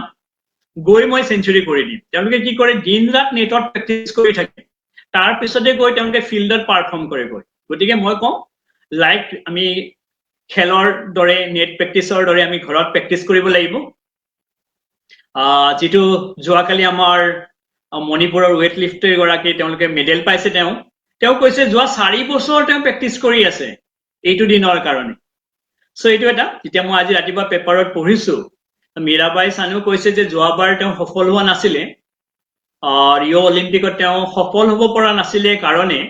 যোৱা 4 বছৰ তেওঁ দিন ৰাত অনুশীলন কৰিছে আজিৰ দিনটোৰ কাৰণে যোৱাকালিৰ দিনটোৰ কাৰণে গতিকে এনেকুৱা নহয় আৰু যে অলিম্পিক হৈ আছে মই যাম ৱেট লিফ্ট কৰিম আৰু মেডেল পাই যাম গতিকে এইটো মানে দেখাত বহুত ইজি হয় বাট ইয়াতে কিন্তু তেওঁলোকে টাইম দিব লাগিব ডেডিকেশ্যন লাগিব যেটো মই আজি ৰাতিপুৱা পঢ়ি বহুত ভাল লাগিছে তেওঁ কৈছে যে যোৱা 4 বছৰ সপোন দেখি আছে কেনেকে মই অলিম্পিকত মেডেল পাম গতিকে সিভিল সাৰ্ভিস পাবৰ কাৰণে মই সকলোকে কওঁ এটা সপোন দেখিব লাগিব নিজকে যে সিভিল সাৰ্ভেন্ট সপোন দেখিব লাগে কিন্তু অকল সপোন দেখি থাকিলে নহব এই সপোনটো কাৰ্যকৰী কৰিবৰ কাৰণে তেওঁলোকে তাৰ ওপৰত কষ্ট কৰিব লাগিব পঢ়া শুনা কৰিব লাগিব আৰু যদি প্ৰপাৰ ৱেট কৰিব পাৰে আৰু লগতে এইটো বস্তু মই কৈ দিছো যে সিভিল সাৰ্ভিস এক্সাম মই যেটো বহুত বছৰ ৰিলেটেড হয় ভেৰি মাছ গেটেবল হয় এইটো সকলোৰে কাৰণে গেটেবল এনেকুৱা নহয় যে মই ইউনিভাৰ্সিটিত বহুত চুকা আছিলো কাৰণে পাইছো ইয়াতে সিভিল সাৰ্ভিস সাধাৰণতে গ্ৰেজুৱেচন বিচাৰে ইয়াতে কোনো নকয় যে ফাৰ্স্ট ক্লাস পাব লাগিব বুলি তাৰ মানে সিভিল সাৰ্ভিস সকলোৰে কাৰণে ওপেন আছে যোনে কষ্ট কৰিব পাৰিব ডেডিকেশ্যন থাকিব টাইম মেনেজমেন্ট কৰিব পাৰিব প্ৰপাৰ ৱেট যাব they can crack da exam গতিকে মই ভাবো আগত তেওঁ কিমান ভাল আছিল বেয়া আছিল ইমান বেছি একো ডিপেন্ড নকৰে মই বহুত এনেকুৱা উদাহৰণ দেখিছো বিহাৰ ইউপি তেওঁলোকে কি কৰে কিবাকে ডিগ্ৰীটো পাস কৰে কাৰণ ইউপিএসসি দিব ডিগ্ৰী পাস লাগে তাৰ পিছত তেওঁলোকে দিন ৰাত অকল সিভিল সাৰ্ভিসৰ প্ৰিপাৰেচন কৰে ফাইনালি দে ক্ৰেক দা এক্সাম তেওঁলোকে আৰু একো নকৰে দিন ৰাত তেওঁলোকে সপোনটো প্ৰথম ডে ওৱানৰ পৰা দেখি থাকে যে মোক তেওঁলোকে ভাবে যে লাইফৰ এন্ডিংটো ৰিজাল্ট হয় তেওঁ লাগিবই আৰু do or die type so মই কওঁ এই প্লেটফৰ্মৰ যোগেদি মই ছাত্ৰ ছাত্ৰীসকলক কৈছো তেওঁলোকে নিজক মোটিভেট কৰি ৰাখক আৰু এইটো বস্তু সদায় মানে মই এনেকে কওঁ সদায় ৰাতি শুব যোৱাৰ আগতে চিন্তা কৰিব লাগে যে মোক সিভিল সাৰ্ভিস লাগে আৰু ৰাতিপুৱা যেতিয়া হাৰ পাব প্ৰথম কথা চিন্তা কৰিব লাগে যে মোক সিভিল সাৰ্ভিস লাগিব মাজৰ সময়খিনি অটোমেটিক্যালি হ'ব এই দুটা বস্তু কৰাটো বহুত জৰুৰী মানে ৰাতিপুৱা যে আমি হাৰ পাই উঠিম ন চিন্তা কৰিবলৈ মোৰ এম হৈছে সিভিল সাৰ্ভিস আৰু যেতিয়া আমি লাষ্ট শুব যাম চিন্তা কৰিবলৈ নাই মোকতো চিভিল সাৰ্ভিস লাগিব ক্ৰেক কৰিব লাগিব তেতিয়া মই ভাবো বাকি সময়খিনি যিখিনি মাজত থাকিব ন অটোমেটিক্যালি তেওঁ কাম কৰিব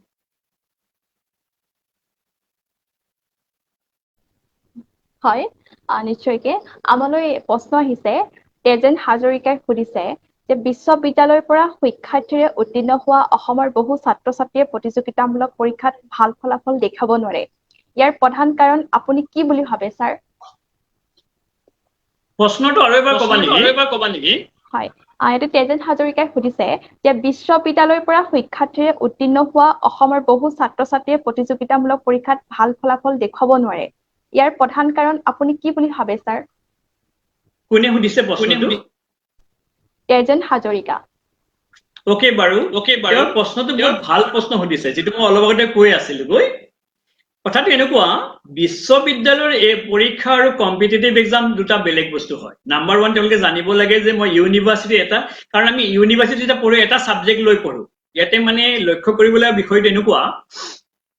সাপোজ মই কেমিষ্ট্ৰি পঢ়িছো মই কেমিষ্ট্ৰি পঢ়িছো বিশ্ববিদ্যালয়ত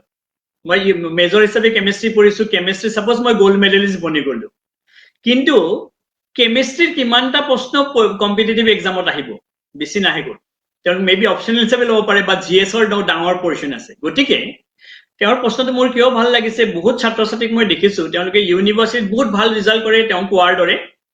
কিন্তু গৈ কম্পিটিটিভ এক্সামৰ তেওঁলোকে কৰবাত হেৰাই কিয় কাৰণ তেওঁলোকৰ কম্পিটিটিভ এক্সামৰ প্ৰিপাৰেচন কৰা ওয়েটো কাৰেক্ট নাথাকিব কাৰণ ইউনিভাৰ্সিটি এক্সামৰ কাৰণে যেনেকৈ পঢ়িব কম্পিটিটিভ এক্সামৰ কাৰণে বেলেগকৈ পঢ়িব লাগিব কাৰণ ইউনিভাৰ্সিটিৰ এক্সামৰ কাৰণে সিলেবাস লিমিটেড হয় ইয়াতে যেটো সাপোজ মই জিএছৰ কথা কৈছো জিএছত আমি দেখিছো ন এনিথিং আন্ডাৰ দ্য সান কেন কাম ইয়াতে কোনো এনেকুৱা সিলেবাস নাই যে এইখিনি আহিব এইখিনি নাহিব গতিকে তেওঁলোকে বহুত প্ৰপাৰলি পঢ়িব লাগিব প্ৰপাৰলি গাইড লাগিব আৰু সিভিল সাৰ্ভিসৰ প্ৰিপাৰেচনটো মই আগত কোৱাৰ দৰে টোটালি ডিফাৰেন্ট হ'ব কাৰণ ইয়াত একদম বেসিক লেভেলত পঢ়িব লাগিব কাৰণ ইউনিভাৰ্সিটি লেভেল মই দেখিছো কাৰণ আমি কি কৰো যোৱা 10 বছৰ মানৰ কোৱেশ্চন পেপাৰবোৰ সলভ কৰো ইউনিভাৰ্সিটিত মেজৰৰ পৰীক্ষাৰ মই কথা কৈছো যোৱা 10 বছৰ মান কোৱেশ্চন পেপাৰ সলভ কৰিলে আমি গম পাওঁ কেনেকুৱা ধৰণৰ প্ৰশ্ন আহিব আৰু সাধাৰণতে সেইখিনি ভিতৰতে প্ৰশ্ন আহে আমি লিখো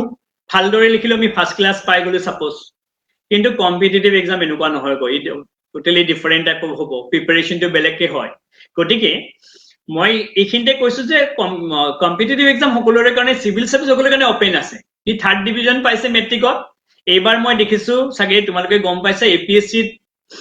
ষ্টুডেন্ট এজনে ইন্টাৰভিউত কৈছে যে তেওঁ ফেইল কৰিছিলে 3rd ডিভিজন পাইছিলে তাৰ পিছত এপিএসসি ক্ৰেক কৰিছে এনেকুৱা নহয় গৈ এটো মানে মই কি কৈছো এটো মই পজিটিভলি কৈছো এটো বহুত মানুহক মোটিভেট কৰিব যে মই ফেইল কৰিলো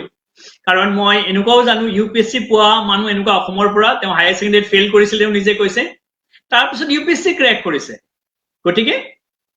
যত আমি ফেইল হম তাৰ পৰা ষ্টাৰ্ট কৰিব লাগিব গতিকে কম্পিটিটিভ এক্সাম আৰু যেটো আমাৰ গতানুগতিক পৰীক্ষা ইউনিভাৰ্সিটিৰ এক্সাম টোটালি ডিফাৰেন্ট হয় ইউনিভাৰ্সিটিৰ এক্সামৰ কাৰণে আমি লিমিটেড পঢ়িলে এটা ইমান লিমিটেড ডিটেইলছত পঢ়িব লাগিব বেসিকটো বহুত ক্লিয়াৰ হ'ব লাগিব আৰু ইউনিভাৰ্সিটিৰ এক্সামত চাগে আমি ইমান বেছি কষ্ট নকৰো যেটো সিভিল সাৰ্ভিসত পঢ়িব লাগিব আৰু ইয়াত ডেডিকেশন লাগিব আৰু মিনিমাম মই ভাবো তেওঁলোকৰ এনেকুৱা কৰিব লাগে এবছৰৰ পৰা মানে 12 to 18 months এক বছৰৰ পৰা 1.5 বছৰ টাইম তেওঁলোকে এটা পৰীক্ষাৰ কাৰণে ল'ব লাগে তাৰ পিছতে তেওঁ কম্পিটিটিভ এক্সামৰ পৰীক্ষা দিব যায় এনেকুৱা নহয় যে পৰীক্ষা আহিছে মই দি দিম তেতিয়া বেয়া হলে মনটো বেয়া লাগিব সো তেওঁলোকে তাৰ কাৰণে প্ৰায় এবছৰ মান ভালদৰে প্ৰিপাৰেচন কৰিব লাগে তাৰ পিছত পৰীক্ষাত যাব আৰু কোত কি প্ৰবলেম হৈছে গৈ তেওঁ কাৰোবাৰ গাইডে হওক ইনষ্টিটিউটে হওক তেওঁলোকে মানে ডিসকাস কৰিব গৈ আৰু প্ৰপাৰ ৱে যদি পঢ়ি যাব পাৰে নিশ্চয় সফলতা নিশ্চয় আহিব হয় নিশ্চয়কৈ আমালৈ আৰু এটা কোৱেশ্চন আহিছে সাউদীপ বৰপাত্ৰ কুহাই সুধিছে যে মই এজন বিএসসি সেকেন্ড সেমিষ্টাৰ ছাত্ৰ ইউপিএসসিৰ বাবে মই কিদৰে প্ৰস্তুতি কৰিলে ভাল ফল লাভ কৰিম এটা একচুয়ালি তেওঁৰ মানে সেইটো ভাল আছে তেওঁ মানে কৈছে ন বিএসসি সেকেন্ড সেমিষ্টাৰত আছে বহুত বঢ়িয়া পজিশনত আছে একচুয়ালি তেওঁ আৰম্ভ কৰিব হৈছে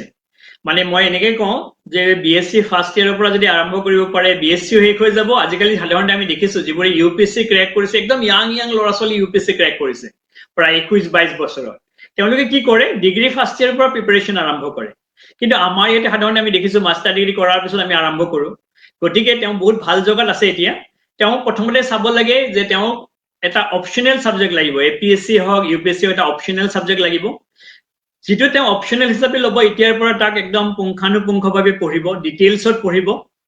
আৰু তেওঁ এতিয়াৰ পৰা ডিসাইড কৰিব লাগে this should be my optional subject যেন পিছত আৰু এনেকুৱা নহয় গৈ যে মই আৰু 2 বছৰ পিছত চিন্তা কৰিম তেতিয়া তেওঁ বেলেগতকে আগুৱাই থাকিব লগতে যদি মই কৈছো তেওঁলোকে নিউজ পেপাৰ তেওঁ পঢ়া হেবিট কৰিব লাগে পাৰিলে অলপ এতিয়াৰ পৰা এনসিআৰটি কৰি যাব লাগে আৰু ইউপিএসসি হওক এপিএসসি তেওঁ যেটো দিব খোজে তাৰ সিলেবাস ডাউনলোড কৰক এতিয়াৰ পৰা অলপ অলপকে তেওঁ প্ৰিপেয়াৰ কৰি যাওক যেতিয়া তেওঁ ডিগ্ৰী শেষ হ'ব তেতিয়ালৈকে তেওঁ বহুত প্ৰিপাৰেচন আগবাঢ়িব আৰু নেক্সট 6 মান্থ ভালদৰে পঢ়ি তেওঁ পৰীক্ষাত অৱতীৰ্ণ হ'ব পাৰিব এতিয়া প্ৰথম বস্তু মানে মই এইকেইটা কথাই ক'লো নাম্বাৰ 1 তেওঁ চাব লাগে যে মই অপচনেল কি লম দ্যাট শুড বি ডিসাইড মানে এতিয়াই ডিসাইড কৰিব লাগে তেতিয়া বহুত টাইম পাব অপচন আমি সাধাৰণতে কি কৰো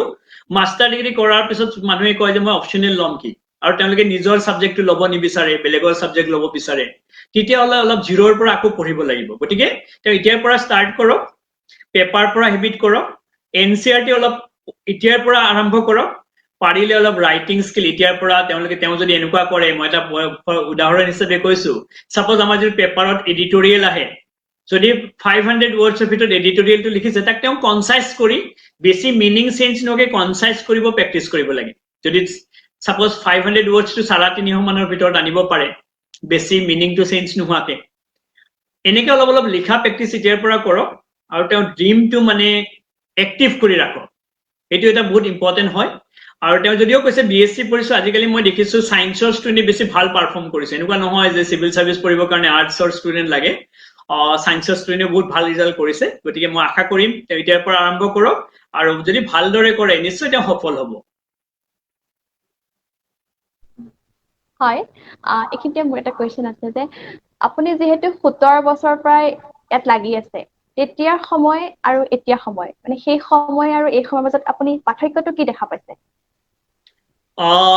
একচুয়ালি মই মোৰ পৰা আৰম্ভ কৰিছো মোৰ দিনত যেতিয়া মই আৰম্ভ কৰিছিলো সাপোজ কম্পিটিটিভ এক্সাম দিম একো ক্লু পোৱা নাছিলে গৈ কাৰণ মোৰ ফ্যামিলি তেনেকুৱা মোৰ পেৰেন্টছ এনেকুৱা কোনো কম্পিটিটিভ এক্সামৰ ৰিলেটেড নাছিলে আমাৰ মানে ফ্যামিলিবোৰ এনেকুৱা আছিল তুমি যেটো অলপ আগতে সুধিছিলা যে ডিগ্ৰী পাস কৰিব লাগে জব এটা বিচাৰিব লাগে বেছি ডাঙৰ এক্সপেক্টেশনও নাছিলে এটা সৰু সৰু জব পাব লাগে লাইফটো চলি থাকিব যেটো বেসিক কনসেপ্ট আছিল সো যেতিয়া আমি সিভিল সাৰ্ভিসৰ কাৰণে প্ৰিপাৰেচন কৰিছো তাৰ কোনো ক্লু নাছিলে আৰু গুৱাহাটীৰ দৰে জগাত ইন্টাৰনেটৰ ইমান ইউজ নাছিলে গুৱাহাটীত কোনো কোচিং ইনষ্টিটিউট ভাল নাছিলে সো আজিৰ পৰা প্ৰায় 20 বছৰৰ আগৰ কথা মই কৈছো যে 2000 চন মানত আমি যেতিয়া প্ৰিপাৰেচন কৰিছিলো ইয়াত একো নাছিলে কৰিবৰ কাৰণে আৰু এনেকুৱা দিন আহিছিলে যে সিভিল সাৰ্ভিস ইউপিএসসি দিম বুলি ক'লে মানুহে হাঁহিছিল মোটিভেট কৰা নাছিল মানুহ হাঁহিছিল যে ইউপিএসসি দিব ক'তনো পাব কিন্তু আজিৰ সিনাৰিটো বদলিছে এতিয়া যদি কোনোবাই মোক আহি কয় মই ইউপিএসসি দিম স্যাৰ বুলি মই তাক মোটিভেট কৰো মই তাক কওঁ ইয়া যেনেকৈ কোনোবাই সুধিছে আমি কি কৰো মানুহ এতিয়া এটা আহিছে যে মানুহে ইয়াৰ পৰা পায় প্ৰথম ডিফাৰেন্সটো মই দেখিছো মানুহৰ এতিয়া কনফিডেন্স আহিছে যে অসম বা উত্তৰ পূৰ্বাঞ্চলৰ পৰা যদি মই পৰীক্ষা দিও মই পাব পাৰো কাৰণ বেলেগে পাইছে সেইটো এটা ডাঙৰ ডিফাৰেন্স আহিছে সেকেন্ড ডিফাৰেন্স ইজ কমিউনিকেশন যেটো আমি এতিয়া ইন্টাৰনেটৰ কথা কৈছো আমি ইন্টাৰনেট থ্ৰু গুটেই মেটেৰিয়েল পাওঁ বা ভাৰতবৰ্ষৰ অন্য ৰাজ্যত কি হৈ আছে আমি গম পাওঁ আজিকালি আমাৰ ক্লাছ আছে আমি ডাঙৰ ডাঙৰ ইনষ্টিটিউটবোৰৰ মানে থ্ৰু ইন্টাৰনেট আমি ক্লাছ ল'ব পাৰো সেইটো এটা সুবিধা আহিছে এতিয়া স্টাডি মেটেৰিয়েলছ আৰ এভেইলেবল এভৰিৱেৰ আমাৰ দিনত স্টাডি মেটেৰিয়েল নাছিলে স্টাডি মেটেৰিয়েল বিচাৰি পাব বহুত দিগদাৰ হৈছিল আজিকালি এভৰিৱেৰ স্টাডি মেটেৰিয়েল আছে গতিকে মই ভাবো এইটো গোল্ডেন এটা হয় ছাত্ৰ ছাত্ৰীসকলক মই কওঁ যেটো পিৰিয়ডত আমি এতিয়া আছো এইটো গোল্ডেন পিৰিয়ড হয় প্ৰিপাৰেচন কৰিবৰ কাৰণে আজিকালি বুকস আছে ইন্টাৰনেট আছে টিচাৰ্স আছে ইনষ্টিটিউট আছে এতিয়া নাই বুলি একো নাই তাৰমানে আমাৰ দিনত যেটো নাই আছিলে আজিৰ পৰা মই যেতিয়া আৰম্ভ কৰিছিলো তেতিয়া একো নাছিলে কাৰণ তেতিয়া অকল লিমিটেড সোৰ্সৰ পৰা পঢ়িব লাগিছিল এতিয়া সোৰ্সটো বহুত এতিয়া খালি আমি কি কৰিব লাগে টাইম দিব লাগে ডেডিকেটেড হ'ব লাগে স্মাৰ্ট ষ্টাডি কৰিব লাগিব অকল ষ্টাডি কৰিলে নহব এইটো বস্তু মই লগতে কওঁ বহুতে কয় যে মই 12 ঘণ্টা পঢ়ো 14 ঘণ্টা পঢ়ো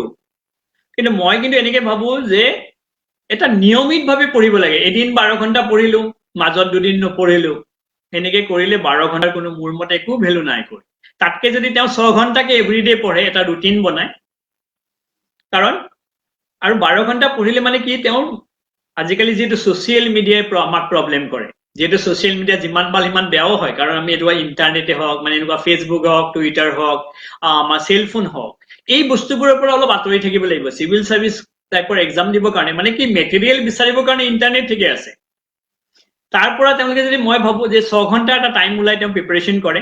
এই 6 ঘণ্টাটো কণ্টিনিউ কৰিব লাগিব। মানে এনেকুৱা যদি মই ভাবো যে মই এবছৰ প্ৰিপাৰেশ্যন কৰিম, সেই এবছৰত মানে নিয়মিতভাৱে পঢ়া শুনা কৰিব লাগিব। মাজে মাজে কৰিলে নহ'ব, যে আজি পঢ়িলো দুদিন নপঢ়িলো। গতিকে নিয়মিতভাৱে যদি পঢ়া শুনা কৰে, এটা ৰুটিন বনাই লয়, মোৰ ছাত্ৰ ছাত্ৰীসকলক মই কওঁ যে প্ৰথমতে যদি বেছি একেলগে পঢ়িব নোৱাৰা 2 ঘণ্টাকে পঢ়া, কিন্তু সেই 2 ঘণ্টা বেলেগৰ পৰা আঁতৰি থাকিব লাগিব। মানে এনেকুৱা নহয় যে মই কিতাপ ওলাইছো, এটা ফোন আহিলে আধা ঘণ্টা কাৰোবাৰ লগত কথা পাতিলো, তাৰপিছত আৰু অলপ পঢ়িলো, বা এনেকুৱা মই ফেচবুকটো খুলিছো, বেলেগক দেখি আছো, লগতে কিতাপ অলপ পঢ়িলো, তেতিয়া মনত নাথাকিবগৈ। গতিকে মই যেতিয়া পঢ়িম তেতিয়া অকল পঢ়িমেই। গতিকে মই সাধাৰণতে এনেকে কওঁ, কাৰণ যিহেতু ময়ো বহুত ছ'চিয়েল নেটৱৰ্কত এক্টিভ থাকো, মই কওঁ যিটো কাম যেতিয়া কৰিম সেইটোতে কৰিম, তাৰ বেলেগ নকৰো। যেতিয়া মই ছাপ'জ ফেচবুক কৰিম, মই অকল ফেচবুকতে বিজি থাকিম that 1 hour। যেতিয়া মই পঢ়িম তেতিয়া মই ফেচবুক বা চেল ফোনটো ইউজ নকৰো। যোনে ফোন নকৰক কিয় মই ফোনটো নুঠাম, লাগিলে মই কল বেক কৰিম। যেতিয়া মই পঢ়ি আছো, পঢ়াৰ সময়ত মই উঠি নাযাম। ছাপ'জ মোৰ ঘৰত কোনোবা আলহী আহিছে, মই পঢ়াৰ ৰুমত আছো, মই ছাত্ৰ ছাত্ৰীক কওঁ তেতিয়া তুমি উঠি নাযাবা, কোনো বেয়া পোৱাৰ লগত ইয়াত কোনো কথা নাই, কাৰণ মই পঢ়ি আছো। সেই নিজক সময়খিনি দিব পাৰিব লাগিব। এইটো এটা মানে ছাকচেছ মন্ত্ৰ বুলি মই ভাবো। যেতিয়া মই পঢ়িম, পঢ়া সময়ত মই অকল পঢ়িম, সেইখিনি আৱাজ মই যেন বেলেগক নিদিওঁ। তাত মানে কোনো কেতিয়াও কম্প্ৰমাইজ, যিমানেই ভাল ফ্ৰেণ্ডছ নহওক কিয়, পঢ়াৰ লগত কম্প্ৰমাইজ যেন নহয়। এইটো নিয়মিতভাৱে পঢ়িব লাগিব, তেতিয়া ৰিজাল্ট আহিব। হয়, আজিকালি এটা ভাল লাগিছে যে একাংশ ছাত্ৰ ছাত্ৰীৰ মাজত আপোনাৰ এটা মনত পুহি ৰাখিছে যে মই এবাৰ APSC দিওঁ, মই এবাৰ APSC দিম, আৰু এইটো এটা ভাল এৱাৰনেছ আহিছে। এইটো এটা খুবেই ভাল খবৰ। একেটা যিহেতু এতিয়া ইতিমধ্যে ফৰ্ম ফিল আপ হৈ গৈছে ইতিমধ্যে, আৰু এডমিট কেতিয়া আহিব সেইটো এটা কনফিউজ হৈ আছে। আৰু যিহেতু যিসকলে প্ৰস্তুতি চলাই আছে তাৰে একাংশ ধৰক আপোনাৰ চাকৰিয়াল, কোনো কিছুমান কামত ব্যস্ত হৈ থাকিব লগা হয়। এই ক্ষেত্ৰত যিসকলে প্ৰস্তুতি চলাই আছে সেই ক্ষেত্ৰত সময়টো কেনেকৈ মেনেজমেণ্ট কৰিব, এই ক্ষেত্ৰত কি ক'ব এইসকলে? অ'কে, এইটো তোমাৰ ভাল প্ৰশ্ন, কাৰণ মোৰ তাত প্ৰায় এভৰিডে ফোন আহি আছে মানুহৰ যে কেতিয়া এক্সাম হ'ব। আমাৰ নিজৰ ইনষ্টিটিউট প্ৰায় 250 মান ষ্টুডেণ্টে মোৰ লগত প্ৰিপাৰেশ্যন কৰি আছে কামিং এক্সামছৰ কাৰণে। আমি অনলাইন অফলাইন মিলাই প্ৰায় 250টা মান ষ্টুডেণ্টক প্ৰিপাৰেশ্যন কৰাই আছো। লগতে যিহেতু ষ্টুডেণ্টবোৰৰ লগত মই থাকো, তেওঁলোকে মোক এইটো কথা সদায় সুধি থাকে। ইয়াৰ কাৰণে মই কেইটামান বস্তু কৈ দিছো। নাম্বাৰ 1, যোনে এই বছৰৰ কাৰণে প্ৰিপাৰেশ্যন কৰি আছে, চাগে ক'ভিড চিটুৱেশ্যনটো ভাল হ'লে পৰীক্ষা হ'বগৈ। যেহেতু ক'ভিড চিটুৱেশ্যন এতিয়া ভাল হোৱা নাই, গতিকে পৰীক্ষা পাতা পৰিৱেশ মই ভাবো এতিয়া নাই। পৰীক্ষা পাতিব অলপ টাইম লাগিব। যেহেতু ক'ভিড পৰিস্থিতি ভাল হ'লে চাগে পৰীক্ষা হ'বগৈ। যেহেতু তেওঁলোকে চিন্তা কৰিব লাগে, তেওঁ এটা শ্বৰ্ট টাইমৰ মানে তেওঁলোকে এটা টাৰ্গেট কৰিব লাগে, যে যিহেতু এতিয়া প্ৰিলিমিনাৰী আহিছে, তেওঁলোকে প্ৰিলিমিনাৰীৰ কাৰণে প্ৰিপাৰেশ্যন কৰক। তেওঁলোকে ভাবক যে অহা মাহ বা নেক্সট মাহত মোৰ প্ৰিলিমিনাৰী আছে। টাইম মেনেজমেণ্ট ডিপেণ্ড কৰে তেওঁলোকৰ নিজৰ ওপৰত। যিবোৰে যদি জব কৰে, মই ভাবো তেওঁলোকে অলপ মিড নাইটে হওক বা আৰ্লি মৰ্ণিং হওক পঢ়া শুনা কৰিব। এতিয়া যিহেতু প্ৰিলিমিনাৰী এক্সামটো সমাগত, তেওঁলোকে কি কৰিব লাগে, MCQ প্ৰেক্টিচ কৰিব লাগিব প্ৰায় এভৰিডে। তেওঁলোকে অলপ MCQ প্ৰেক্টিচ কৰক, কাৰণ এইবাৰ APSCত নিগেটিভ মাৰ্কিং আছে, আগতে নাছিলে। এতিয়া যিহেতু UPSC টাইপৰ হৈছে, নিগেটিভ মাৰ্কিং আহিব। যিটো আমি ৰং কৰিম, যিকেইটা প্ৰশ্ন আমি ভুল কৰিম, that will be deducted from our correct answers. 1/4কে নিগেটিভ হৈ যাব। গতিকে তাৰ একুৰেচি আহিব লাগিব। তেওঁলোকে মানে এতিয়া এনেকুৱা হ'ব, বেছি আনচাৰ কৰিলেও কোৱালিফাই নকৰিব, কম আনচাৰ কৰিলেও কোৱালিফাই নকৰিব। তেওঁলোকে বেলেঞ্চ কৰিব লাগিব পৰীক্ষাত পেপাৰখনৰ লগত। গতিকে মই কওঁ তেওঁলোকে এতিয়া এভৰি নাইটত তেওঁলোকে MCQ প্ৰেক্টিচ কৰক। MCQ কৰাৰ পিছত তেওঁলোকে চাব যে মোক কোনটো পৰ্চনে প্ৰব্লেম কৰিছে, history, geography, polity, economics, current affairs, Assam. যিটো পৰ্চনে তেওঁক প্ৰব্লেম কৰিছে, সেইটো অলপ কিতাপত তেওঁলোকে অলপ মানে পঢ়া আৰম্ভ কৰিব। যিহেতু এতিয়া টাইম কম আছে, তেওঁলোকে বেছিক লেভেলৰ পৰা এতিয়া পঢ়িব নোৱাৰেগৈ, আমাৰ হাতত টাইম কম আছে। গতিকে তেওঁলোকে এতিয়া অলপ ওপৰা ওপৰিকে পঢ়িব লাগিব। এতিয়া বেছি মেইনছৰ কথা তেওঁলোকে চিন্তা কৰিব মোৰ মতে নালাগে, কাৰণ আমাৰ প্ৰিলিমিনাৰীৰ পিছত মেইনছ ৰিজাল্ট দিবৰ কাৰণে APSCক কাৰণ 5-6 মান্থছ লাগিব। গতিকে ইমান পটকে তেওঁলোকে মেইনছৰ এক্সাম পাতিব নোৱাৰে। গতিকে তেওঁলোকে টাইম পাবগৈ। এতিয়া প্ৰিলিমছৰ কাৰণে প্ৰিপাৰেশ্যন কৰক। লগতে এইবাৰ এটা তোমালোকে জানা যে এটা CSET-ৰ পেপাৰ আহিছে। এইবাৰ কোৱালিফাইং CSET-ৰ পেপাৰ আছে, যিটো এপটিটিউড, মেথছ, ৰিজনিং আৰু ইংলিছৰ পৰ্চন আহিব। যেহেতু প্ৰথমবাৰৰ কাৰণে CSET আহিছে ছাত্ৰ ছাত্ৰীৰ বহুতে প্ৰব্লেম কৰিছে যিবোৰে আৰ্টছ বেকগ্ৰাউণ্ডৰ হয় বহুতে ভয় খাই থাকে কিন্তু ইয়াত ভয় খাবলৈ কোনো কাৰণ নাই কাৰণ তেওঁলোকক 80টা কোৱেশ্চনছ আহিব 2.5k আছে 80 into 2.5 200 মাৰ্কছ তেওঁলোকে পাছ কৰিবৰ কাৰণে 66 67 পাব লাগে গতিকে মই তেওঁলোকে 66 টাৰ্গেট কৰিব নালাগে তেওঁলোকে 40টা কোৱেশ্চন টাৰ্গেট কৰিব লাগে 40 into 2.5 around 100ৰ ওচৰত তেওঁলোকে পোৱা চান্স আছে যেটো নেগেটিভ হলে 10 পাস কাটা যাব 40টা মান কোৱেশ্চন ইংলিছৰ পোৰশন আহিব ৰিজনিংৰ কোৱেশ্চন আহিব মেথছৰ পোৰশন আহিব যিবোৰ ষ্টুডেন্টে ভাবে যে মই মেথছটো মোৰ বেয়া তেওঁলোকে ইংলিছ আৰু ৰিজনিংত ইম্পৰ্টেন্স দিও যিবোৰে ভাবে যে মোৰ ইংলিছটো বেয়া তেওঁলোকে মেথছ আৰু ৰিজনিংত ইম্পৰ্টেন্স দিব গতিকে আৰু কোনোবাই যদি ভাবে কাৰণ ৰিজনিংটো মেথছতকৈ ইজি হ'ব গতিকে তেওঁলোকে ইংলিছ আৰু ৰিজনিং যদি ভালদৰে কৰে কাৰোবাৰ যদি মেথছ বেয়াও হয় তেওঁ কোৱালিফাই কৰা চান্স আছে তাৰ মানে মই এনেকৈ নকওঁ কিন্তু যে মেথছটো তেওঁ বাদ দি পঢ়িব তেওঁলোকে মেথছৰ কিছুমান চেপ্টাৰ বাদ দিব পাৰে সাপোজ যদি দেখে যে মই এই মেথছৰ এইটো চেপ্টাৰ মই একদম নোৱাৰো কাৰণ কিছুমান কমন চেপ্টাৰ আছে যেনেকুৱা টাইম ডিসটেন্স এভাৰেজ পাৰ্চেন্টেজ এইখিনি বস্তু আমি কৰিছিলো সকলোৱে স্কুলত কৰিছো গতিখিনি পাৰা যাব লগতে ৰিজনিংটো প্ৰেক্টিস কৰিলে আহিবগৈ লগতে ইংলিছৰ অলপ প্ৰেক্টিস কৰিব লাগিব কম্প্ৰিহেনশনটো ইমান বেছি ইজি নাই অলপ টান আহে গতিখিনি প্ৰেক্টিস কৰিব লাগে গতিকে মই কম প্ৰিলিমিনাৰী কথা কলে মই কম তেওঁলোকে CSETক মানে ইগনোৰ নকৰিব এনেকে নাভাবিব যে মই কোৱালিফাইং পেপাৰ কিবাকে যদি CSET কোৱালিফাই নকৰে GS পেপাৰটো গন এটো গুছি গল আৰু এটো সেকেন্ড নকৰিব এটা তাত পাস কৰি লাভ নাই গতিকে আমি CSETৰ কাৰণে 40টা কোৱেশ্চন টাৰ্গেট কৰিব লাগে মিনিমাম কৰিবৰ কাৰণে পৰীক্ষা আৰু GSৰ কাৰণে নেগেটিভ নকৰে এৰাউণ্ড যদি 65টা মান কোৱেশ্চন কাৰেক্ট কৰিব পাৰে মোৰ মতে কোৱালিফাই কৰি যাব লাগে নেগেটিভ মাৰ্কিং বাদ দি গতিকে তেওঁলোকে চেষ্টা কৰিব এৰাউণ্ড বেছি যেন তেওঁলোকে নেগেটিভ নকৰে এৰাউণ্ড 70% মান কোৱেশ্চন যদি আনসাৰ কৰিব পাৰে তাত যদি 5% মান ৰং হয় একুৰেসি লাগিব এনেকুৱা নহয় যে মই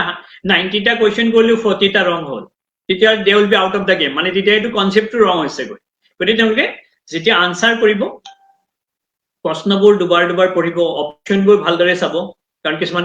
কনফিউজ হোৱা কোৱেশ্চন আহিব আৰু ইজি প্ৰশ্নবোৰ একচুয়ালি প্ৰবলেম কৰে that make question more difficult বহুতে এনেকে ভাবে অপচন আছে অপচন থাকিলে মই আনসাৰ মাৰি দিম না option will make question more difficult for you মানে একে একে লাগিব গতিকে তেওঁলোকে এভৰিডে অলপ MCQ প্ৰেক্টিস কৰক মেথছ ৰিজনিং কৰক মেথছ ৰিজনিংটো পেলাই নথব যদি কোনোবা ভাবিছে নাই মোৰ মেথছ ৰিজনিংটো বহুত বেয়া হয় পিছত পঢ়ি লম এই পিছৰ নাহিবগৈ লগতে মই এটো কৈছো কাৰোবা যদি ইঞ্জিনিয়াৰিং ব্যাকগ্ৰাউণ্ডৰ হৈ ভাবে যে মোৰ মেথছ আৰু ইংলিছটো ভাল ইগনোৰ নকৰিব অলপ প্ৰেক্টিস কৰক যিমান ভাল হলেও মানে একদম পেলাই থব নালাগে লাগিলে অলপ টাইমটো যদি বহুত ভাল হয় টাইমটো অলপ কম দি GS পঢ়ক কিন্তু এনেকে নকৰিব যে মই অকল GS পঢ়ি আছো CSET নপঢ়াকে পৰীক্ষা দিব যাম কিবাকে যদি বেয়া হ'ব লাগে বহুত প্ৰবলেমে দেখা দিবগৈ গতিকে CSETৰ টাৰ্গেট সদায় কৰক অলপ মেথছ ৰিজনিং প্ৰেক্টিস কৰক আৰু বহুত টান নাহে যদিও আমি কৈছো UPSC টাইপৰ এনেকুৱা মই নাভাবো যে প্ৰথম বছৰতে UPSC লেভেলত পেপাৰখন আহিব গতিকে ইমান টান নাহে আশা কৰিছো যে APSC আৰু UPSC ৰ মাজতে পেপাৰ আহিব ইমান বেছি টানো নাহিব ইমান বেছি ইজিও নাহিব আৰু মই সদায় কওঁ আৰু টান ইজিটো এনেকুৱা বস্তু যেটো আমি জানো এটো ইজি যে নাজানিলে টান হ'ব গতিকে যদি আমি ভালদৰে প্ৰেক্টিস কৰো এটা প্ৰপাৰ ৱেট কৰক আৰু লগতে তেওঁলোকে যদি মক টেষ্ট দিব পাৰে আজিকালি ম্যাক্সিমাম ইনস্টিটিউটে অনলাইন অফলাইন মক টেষ্ট কৰে তেওঁলোকে মক টেষ্টবোৰ দিলে তেওঁলোকে গম পাব যে তেওঁলোকে কিমান পাৰিছে কাৰণ আমি যদি এটা বস্তু নিজকে পাৰো বুলি ভাবো যেতিয়া আমি পৰীক্ষা দি আৰু ঘৰত পঢ়াৰ মাজত ডিফাৰেন্স আছে এটা পৰীক্ষা যেতিয়া নিজকে মানে টাইম ম্যানেজমেন্ট ইয়াতে টাইমৰ কথা আছে টাইমৰ ভিতৰত কৰিব লাগিব গতিকে তেওঁলোকে অলপ মক সক কৰি চাও আৰু এটা প্ৰপাৰ ৱে প্ৰিপাৰেচন কৰক নিজৰ ওপৰত বিলিভ ৰাখক আৰু তেওঁলোকে এনেকৈ ভাবিব লাগে যে এইটো প্ৰিলিমছে মোৰ লাষ্ট প্ৰিলিমছ হয় তেওঁলোকে এনেকৈ যে নাভাবে যে এইটো বেয়া হলে মই নেক্সট বছৰ দিম কাৰণ APSC প্ৰত্যেক বছৰে নহয় গৈ 2-2.5 বছৰ লাগে সাৰ্কলটো কৰিবৰ কাৰণে UPSC কথাটো বেলেগ হয় গতিকে প্ৰথমতে যেটো টাইম কম আছে এতিয়া মোটিভেট হৈ থাকক এভৰিডে পঢ়া শুনা কৰক বেছি টাইম নিজকে যেন টাইম বেছি দিব পাৰে যেটো পোৰশনে তেওঁ প্ৰবলেম কৰিছে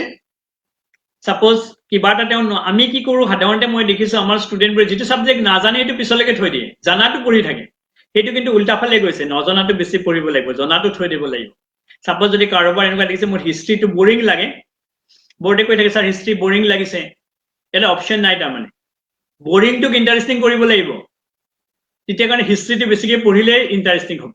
আৰু আমি জনা বস্তুবোৰ ইন্টাৰেষ্টিং লাগে নাজানিলে বোৰিং লাগিব মই সদায় কৈ থাকো যে জানিব ইন্টাৰেষ্টিং লাগি যাব গতিকে তেওঁলোকে সেই হিচাপত টাইম দিয়ক আৰু মই ভাবো যে ইয়াতে সফল নোহোৱা কোনো প্ৰশ্ন নুঠে নিশ্চয় তেওঁলোকে সফল হ'ব হয় নিশ্চয়কে এইখিনি আৰু এটা প্ৰশ্ন আছে যে যেতিয়া গাঁৱৰ পৰা এজন ল'ৰা বা ছোৱালী যেতিয়া কোচিং কৰিবলৈ ওলাই আহে তেতিয়া এই মুহূৰ্তত ক'ত কি কেনেকৈ সিলেক্ট কৰিব তেখেতৰ এটা কনফিউজ হৈ যায় যে কি ক'ব এই মুহূৰ্তত তেখেতসকলক কেনেকৈ নিৰ্বাচন কৰিব এইটো এটা মই কৈছো তোমাক যে যিকোনো যদিও মই কোচিং ইনষ্টিটিউট চলাওঁগৈ তেওঁলোকে এটা কোচিং ইনষ্টিটিউট যোৱাৰ আগতে তেওঁলোকে তাত চাব লাগে যে তাত ৰিজাল্ট কেনেকুৱা হৈছে কোনে পঢ়াইছে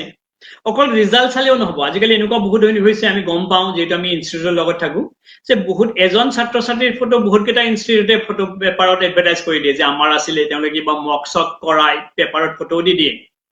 আৰু ছেকেণ্ডলি মই কৈছো তেওঁলোকে ইনষ্টিটিউট যায় যে নুসুধে ইনষ্টিটিউট কেনেকুৱা যে সাপোজ কোনোবাই যদি মোক আহি সুধিলে ছাৰ আপোনাৰ ইনষ্টিটিউট কেনেকুৱা মেবি মই ভাল বুলি কম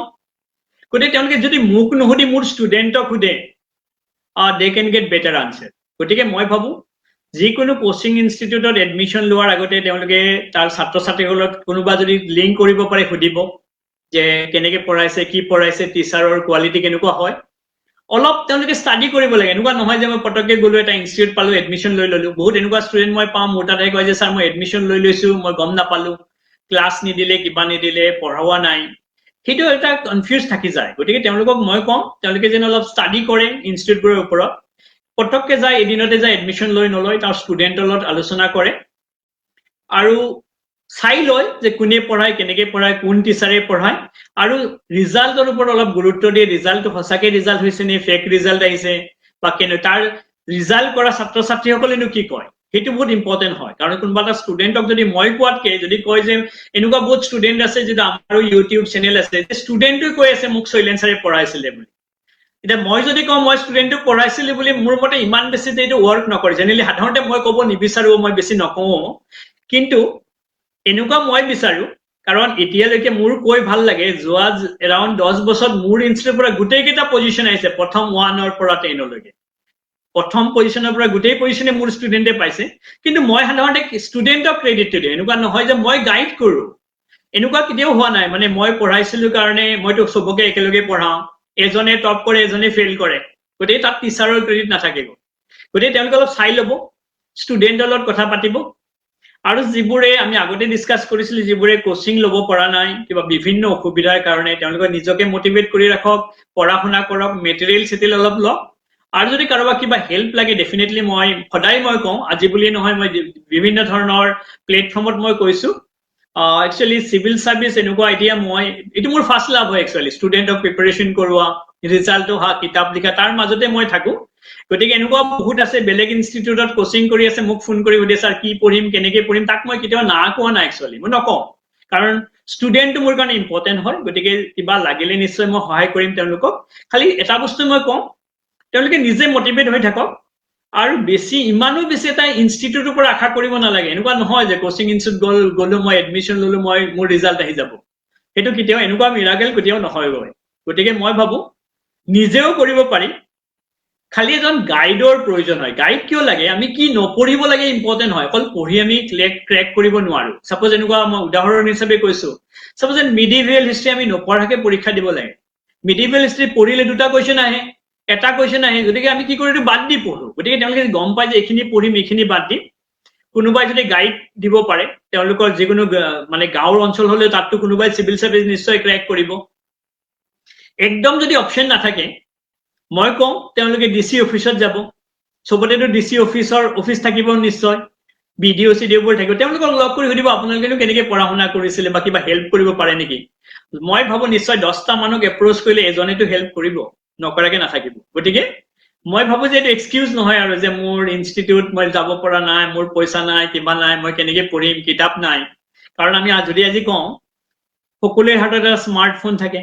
দিন ৰাত আমি ফোনত বিজি থাকো গতিকে কিতাপ এখন কিনিবৰ কাৰণে ইমান বেছি মই নাভাবো যে কিতাপখন কিনিব পৰা নাই কাৰণে মই পৰীক্ষা দিব পৰা নাই গতিকে তেওঁলোকে মোটিভেট হৈ থাকক কষ্ট কৰক লাগি থাকক আৰু নিজৰ ওপৰত বিলিভ ৰাখক আৰু নিশ্চয় বেলেগৰ ওপৰত যদি তেওঁলোকে অলপ বিচাৰে যে মোক কোনোবা সহায় কৰি দিয়ক নিশ্চয় কৰি দিব মই নাভাবো কোনোবাই যদি যাই কয় যে মোক অলপ গাইড কৰি দিব নেকি সাধাৰণতে মানুহে না বুলি নকয় নিশ্চয় কৰিব গতিকে তেওঁলোকে নিজৰ ওচৰৰ পাজৰে বিচাৰক আৰু আমাক কন্টেক্ট কৰিলে নিশ্চয় আমিতো আছো কিবা নিশ্চয় গাইডটো কৰি দিম এনেকুৱা নহয় যে মই মেবি মই মোৰ ইনষ্টিটিউট তাক চিট দিব নোৱাৰিব পাৰো বাট গাইড কৰিবতো কি প্ৰব্লেম আছে কোনোবা যদি অসমীয়া ল'ৰা ছোৱালী এটা এপিএসসি বা ইউপিএসসি পায় নিশ্চয় আমাৰ কাৰণে সোসাইটিৰ কাৰণে দেশৰ কাৰণে ৰাজ্যৰ কাৰণে ভাল খবৰ হ'ব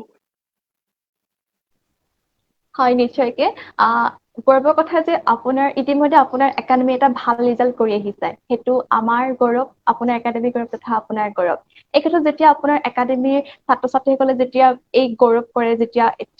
সেই মুহূৰ্তত আপোনাৰ অনুভৱটো কেনেকুৱা হয় একচুৱেলি কেনেকুৱা মানে যেতিয়া ৰিজাল্ট আহে আমাৰ অকল মই বুলিয়ে নহয় শিক্ষক শিক্ষয়িত্ৰীবোৰে বহুত কষ্ট কৰে ষ্টুডেণ্টৰ লগত যেতিয়া ৰিজাল্ট আমাৰ ছাকচেছটো হৈছে তেওঁলোকৰ ৰিজাল্টৰ ওপৰত ডিপেণ্ড কৰে কাৰণ মই যদি কাৰোবাক কওঁ মই বহুত ভাল পঢ়াওঁ সি যায় পৰীক্ষাত ফেইল কৰে এইটো গণ হ'ল তেতিয়া আৰু লাভ নাই গতিকে মই যদি বেয়াও পঢ়াওঁ ছাত্ৰ ছাত্ৰীটো ভাল ৰিজাল্ট কৰে তেতিয়া আমাৰ নাম হৈ গ'ল সাধাৰণতে মানুহে কয় যে এই সাপোজ মই পঢ়াইছো তাৰ যদি ৰিজাল্ট ভাল হ'ল মানুহে কয় যে শৈলেন ছাৰে পঢ়াইছিলে তাৰ ৰিজাল্ট ভাল হৈছে যদি মই ভালকে পঢ়াইছো তাক যদি ৰিজাল্ট কৰিব পৰা নাই গতিকে কেতিয়াবা মই এনেকে ভাবো সাধাৰণতে মই কিমান ভাল পঢ়াওঁ মই নাজানো কিন্তু মোৰ তাত যিবোৰ ছাত্ৰ মানে ষ্টুডেণ্ট আহে বহুত ভাল ষ্টুডেণ্ট আহে যেন মোৰ লাগে কাৰণ এইটো ক্ৰেডিটটো মই তেওঁলোকক দিওঁ মই গাইড কৰো কষ্ট তেওঁলোকে কৰে গতিকে এটা ক্ৰেডিটটো মই বেছি নলওঁ কাৰণ মই দেখিছো বহুত কষ্ট কৰা ছাত্ৰ ছাত্ৰী মই মোৰ লগত দেখিছো কিছুমানে প্ৰায় 2 বছৰ 2.5 বছৰ মোৰ লগত থাকে তাৰপিছত ৰিজাল্ট ক্ৰেক কৰিছে কষ্ট কৰিছে গতিকে ভালটো লাগে কাৰণ এনেকুৱা যেতিয়া ৰিজাল্ট আহে কেতিয়াবা যিটো বস্তু নিজে কৰিব নোৱাৰিলো তেওঁলোকৰ থ্ৰুৰে কৰিলে নিশ্চয় বহুত ভাল লাগে আৰু আমাৰ কষ্টবোৰে কাম দিয়ে যেতিয়া এটা ছাত্ৰ ছাত্ৰী ষ্টুডেণ্টবোৰৰ লগত কষ্ট কৰো ফাইনেলি যেতিয়া ৰিজাল্ট আহে সেই ৰিজাল্টটো তাতকে আৰু মই নাভাবো যে কিবা সেইটো বস্তু বেলেগৰ লগত একচুৱেলি এইটো অনুভূতিটো বেলেগৰ লগত মানে কম্পেয়াৰ কৰিব পৰা নাযায়গৈ এইটো কেনেকুৱা লাগে চাগে ভালকে এক্সপ্ৰেছ মই কৰিব পৰা নাই তাতকে ভাল লগা বস্তু নাই তাৰমানে মানে আৰ্কিটেক্ট এটাই যেতিয়া এটা বিল্ডিং কমপ্লিট কৰে ন তেওঁ নাথাকে তাত বাট যিটো সুখ তেওঁ পাব সেইটো বস্তু মানে বেলেগৰ লগত কম্পেয়াৰ মানে যেতিয়া বিল্ডিংটো কমপ্লিট হৈ গ'ল না তেওঁ দেখি যিটো লাগে যে এই বিল্ডিংটো মই বনাইছো তাতকে তেওঁৰ বেলেগ বেছি ভাল মানে তেওঁ নাথাকিলেও ভাল মানে সুখটো তেওঁই পায় গতিকে আমি ভাবো যেতিয়া ছাত্ৰ ছাত্ৰী আমাৰ ৰিজাল্ট কৰে আৰু মই জেনেৰেলি সাধাৰণতে ষ্টুডেণ্টক পঢ়ুৱাতকে ভালকে মটিভেট কৰি ৰাখো মই কৰো কষ্ট কৰা আৰু এনেকুৱা বহুত ছাত্ৰ ছাত্ৰী আহিছে যিবোৰ কষ্ট কৰিব পাৰিছে কাৰণ এনেকুৱা ধৰণৰ এক্সাম ক্ৰেক কৰিবৰ কাৰণে তেওঁলোকে কষ্ট কৰিব লাগিব কিছুমান বস্তু জীৱনৰ পৰা বাদ দিব লাগিব মই সাধাৰণতে এনেকে কওঁ যদি এবছৰ ভালকে কষ্ট কৰিব পাৰি ইয়াতে তেওঁলোকৰ লাইফৰ এটা আইডেন্টিটি আহিব ডেট ইজ মানুহৰ লাইফত আইডেন্টিটি বহুত ইম্পৰ্টেণ্ট হয় কাৰণ আমি যে মানুহ এটাক লগ পাওঁ তাক তেওঁৰ দেউতাকে কি কৰে নুসুধো তুমি কি কৰা বুলি সুধো সেইটো বহুত ইম্পৰ্টেণ্ট হয় আমি যে কাৰোবাক লগ পাইছো কথা পাতিলে মই কওঁ তুমি কি কৰি আছা কাৰণ তেওঁৰ দেউতাক মিনিষ্টাৰে হয় নে টিচাৰে হয় নে কিবা ক্লাৰ্কৰে কাম কৰে কোনোতো নুসুধে কয় কাৰণ আমি নিজৰ আইডেন্টিটি কৰবাত যেতিয়া আমি যাম ন মই কি কৰি এইটো ইম্পৰ্টেণ্ট হয় মোৰ দেউতাই কি কৰে ইমান ইম্পৰ্টেণ্ট নহয় গতিকে নিজৰ আইডেন্টিটি ক্ৰিয়েট কৰিব লাগিব আৰু পৃথিৱীৰ সবচে ডাঙৰ কাম হৈছে নিজৰ আইডেন্টিটি বনোৱাটো গতিকে সেইটো কথা যদি ভাবি তেওঁলোকে কৰে মোটিভেট হৈ থাকে যে মোক এটা নিজৰ কাৰণ সিভিল সাৰ্ভিসে এনেকুৱা নহয় যে মোৰ বহুত পইচা আহি যাব বহুত নাম আহি যাব আইডেন্টিটি এটা আহিব যে কি কৰা এখন গাঁৱৰ পৰা যেতিয়া ষ্টুডেণ্ট এজনী সিভিল সাৰ্ভিস পায় ন গাঁওখনে গৰ্ব অনুভৱ কৰে যে আমাৰ গাঁও ঘৰৰ মানে ছোৱালী এজনী সিভিল সাৰ্ভিস পাইছে তেওঁতকে গাঁওখনৰ বেছি ভাল লাগে যে মোৰ লাগে এইবাৰ এটা এনেকুৱা আমাৰ ষ্টুডেণ্ট আছিল একচুৱেলি ডিমৰীয়া অঞ্চলৰ পৰা তেওঁ সিভিল সাৰ্ভিস ক্ৰেক কৰিছে তেওঁ মোক পিছত কৈছে যে ছাৰ মই আমাৰ গাঁৱৰ প্ৰথম হয় সো গাঁওখনৰ মানে প্ৰাউড অনুভৱ কৰিছে যে আমাৰ গাঁৱৰ পৰা লেডি এগৰাকী সিভিল সাৰ্ভিস পাইছে আৰু তাতকে আৰু মই নাভাবো যে আৰু কিবা বেছি এচিভমেন্ট মানুহৰ লাইফত থাকিব পাৰে গতিকে এইটো এটা মানে ইণ্ডিভিজুৱেল এচিভমেন্ট নহয় ইট মানে ইজ এ কালেক্টিভ এচিভমেন্ট হয় নিশ্চয়কৈ আমালৈ প্ৰশ্ন আহিছে প্ৰাঞ্জল গগৈ সুধিছে নোট মেকিং স্কিল ডেভেলপমেণ্ট কৰিবৰ বাবে কি কৰিব লাগিব জনাবচোন নোট মেকিং কৰিবৰ কাৰণে ৰাইটিং স্কিল ডেভেলপ কৰিবৰ কাৰণে প্ৰথমতে কৰিব লাগে যিটো বস্তুৰ ওপৰত কন্টেন্টৰ ওপৰত তেওঁ নোটছ বনাব এইটো 2-বাৰ 3-বাৰ পঢ়িব লাগিব এইটো বুজি পাব লাগিব কন্টেন্টটো বুজি পাব লাগিব সাপোজ মই উদাহৰণ হিচাপে তেওঁ কৈছো এই সিটিজেন এমেন্ডমেন্ট বিল যেটো কন্ট্ৰভাৰ্সি হৈ আছে যেটো কোনোবাই কয় লাগে কোনোবাই কয় নালাগে এটা এইটো মানে কন্ট্ৰভাৰ্সিত মই যোৱা নাই এটা তেওঁ কি কৰিব লাগে এই বস্তুখিনি পঢ়িব লাগিব কোনে ক'ত কি কৈছে তাৰ উৎপত্তি কেনেকে হ'ল কাৰ কনসেপ্ট কৰ পৰা আহিছে কিয় কিছুমানে লাগে কৈ আছে কিছুমানে নালাগে কৈ আছে আমি দেখিছো কিছুমানে কৈ আছে কা বহুত ভাল কিছুমানে কৈছে কা বহুত বেয়া এই বস্তুটো হয় কি প্ৰথমতে তেওঁ নলেজ গেইন কৰিব তাৰ ওপৰত, তাৰপিছত তেওঁ ৰাইটিং স্কিল আৰম্ভ কৰিব, তাৰ ওপৰত লিখিব আৰম্ভ কৰিব। এনেকুৱা পৰীক্ষাত এনেকে প্ৰশ্ন দিয়ে যে advantage and disadvantage of citizen amendment bill, এনেকুৱা নহয় যে অকল এডভান্টেজে পৰীক্ষা দিয়ে, তাত ডিসএডভান্টেজ সুধিব। আৰু মই কৈছো তাক আমি সলিউশন কেনেকে কৰিম। গতিকে আনসাৰ ৰাইটিং কৰিবৰ কাৰণে তেওঁ আগতে সাবজেক্টৰ ওপৰত অধ্যয়ন কৰক, 2-বাৰ 3-বাৰ পঢ়িব, প্ৰথমতে বুজি পাব, বুজি পোৱাৰ পিছত তেওঁ নিজৰ লেংগুৱেজত লিখিব আৰম্ভ কৰিব।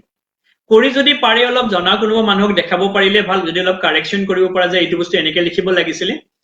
আৰু যেতিয়া লিখিব ষ্টাৰ্ট কৰিব বুলেট পইণ্টত লিখিব, যদি তেওঁ সিভিল সাৰ্ভিস দিব বিচাৰে তেতিয়া টাইমটো কম লাগিব। যিকোনো এটা বস্তু লিখিবৰ কাৰণে তাক ইন্ট্ৰডাকশ্যন কৰিব লাগে, অলপ টপিকটোৰ ওপৰত ইন্ট্ৰডাকশ্যন কৰিব। সাপোজ এনেকুৱা কাৰ কথা যেটো ক'ৰ পৰা আহিছে কেনেকে আহিছে, দেন তেওঁ বডি পাৰ্টত যাব, এডভান্টেজ ডিসএডভান্টেজ যাব, আৰু ফাইনালি এটা পজিটিভ নোটেৰে তেওঁ কনক্লুড কৰিব লাগে। মানে আমি সমস্যাটোক সমস্যা হৈ থাকিব দিব নালাগে, তাৰ মানে সলিউশন কেনেকুৱা, ইয়াক কেনেকে সমাধান কৰিব পাৰি। এটা সিভিল সাৰ্ভেন্ট এটাৰ কাম হৈছে সোসাইটিত হোৱা, সমাজত হোৱা প্ৰবলেমটো সলভ কৰা, প্ৰবলেমটো বঢ়াই দিয়া নহয়। গতিকে তেওঁৰ উত্তৰটো ইয়াৰ মানে যিকোনো বস্তু, সাপোজ যদি সিটিজেন এমেণ্ডমেণ্ট বিল, তাক সমাধান কেনেকে কৰিব পাৰে, তাৰ কাৰণে গভৰ্ণমেণ্টৰ লগত আলোচনা কৰিব লাগিব। এনেই প্ৰটেষ্ট কৰি থাকি লাভ নাই। আমি যদি ৰাস্তাত হাল্লা কৰি থাকো, নেশ্যনেল হাইৱেটো ব্লক কৰি দিওঁ, তাৰ কাৰণে সিটিজেন এমেণ্ডমেণ্ট বিল কেতিয়াও এইটো এটা থ্ৰু প্ৰপাৰ চেনেলত যাব লাগিব। যেহেতু এইটো পাৰ্লিয়ামেণ্টত পাছ হৈছে, এনেকুৱাটো নহয় পাৰ্লিয়ামেণ্ট ৰাজ্যসভা লোকসভাত পাছ হৈ গৈছে। গতিকে তেওঁ প্ৰথমতে পঢ়ক, তাৰপিছত নোট মেকিং আৰম্ভ কৰক, কাৰোবাক দেখাওক নোটখিনি ঠিকে আছে নেকি। প্ৰথমতে তেওঁ এনেকে চিন্তা কৰিব নাই মই ভুল লিখিছো নেকি, প্ৰথমতে লিখাটো ইম্পৰ্টেণ্ট হয়। প্ৰথমতে লিখিব লাগিব, তেতিয়া তাক মানে ৰাইট ৰংটো পিছত হ'ব। তেওঁ যদি লিখাৰ আগতে ভাবে মই ৰং লিখিম নেকি, তেতিয়াহ'লে তেওঁ নহ'বগৈ। প্ৰথমতে লিখিব, তাৰপিছত কাৰেকশ্যন হ'ব, এনেকে অলপ অলপকে লিখোতে লিখোতে তেওঁ ৰাইটিং স্কিলটো বাঢ়িব। গতিকে মই কওঁ তেওঁক প্ৰথমতে অলপ বস্তুখিনি পঢ়ক, যিকোনো টপিকৰ ওপৰত লিখা আৰম্ভ কৰক, কাৰোবাক দেখাওক।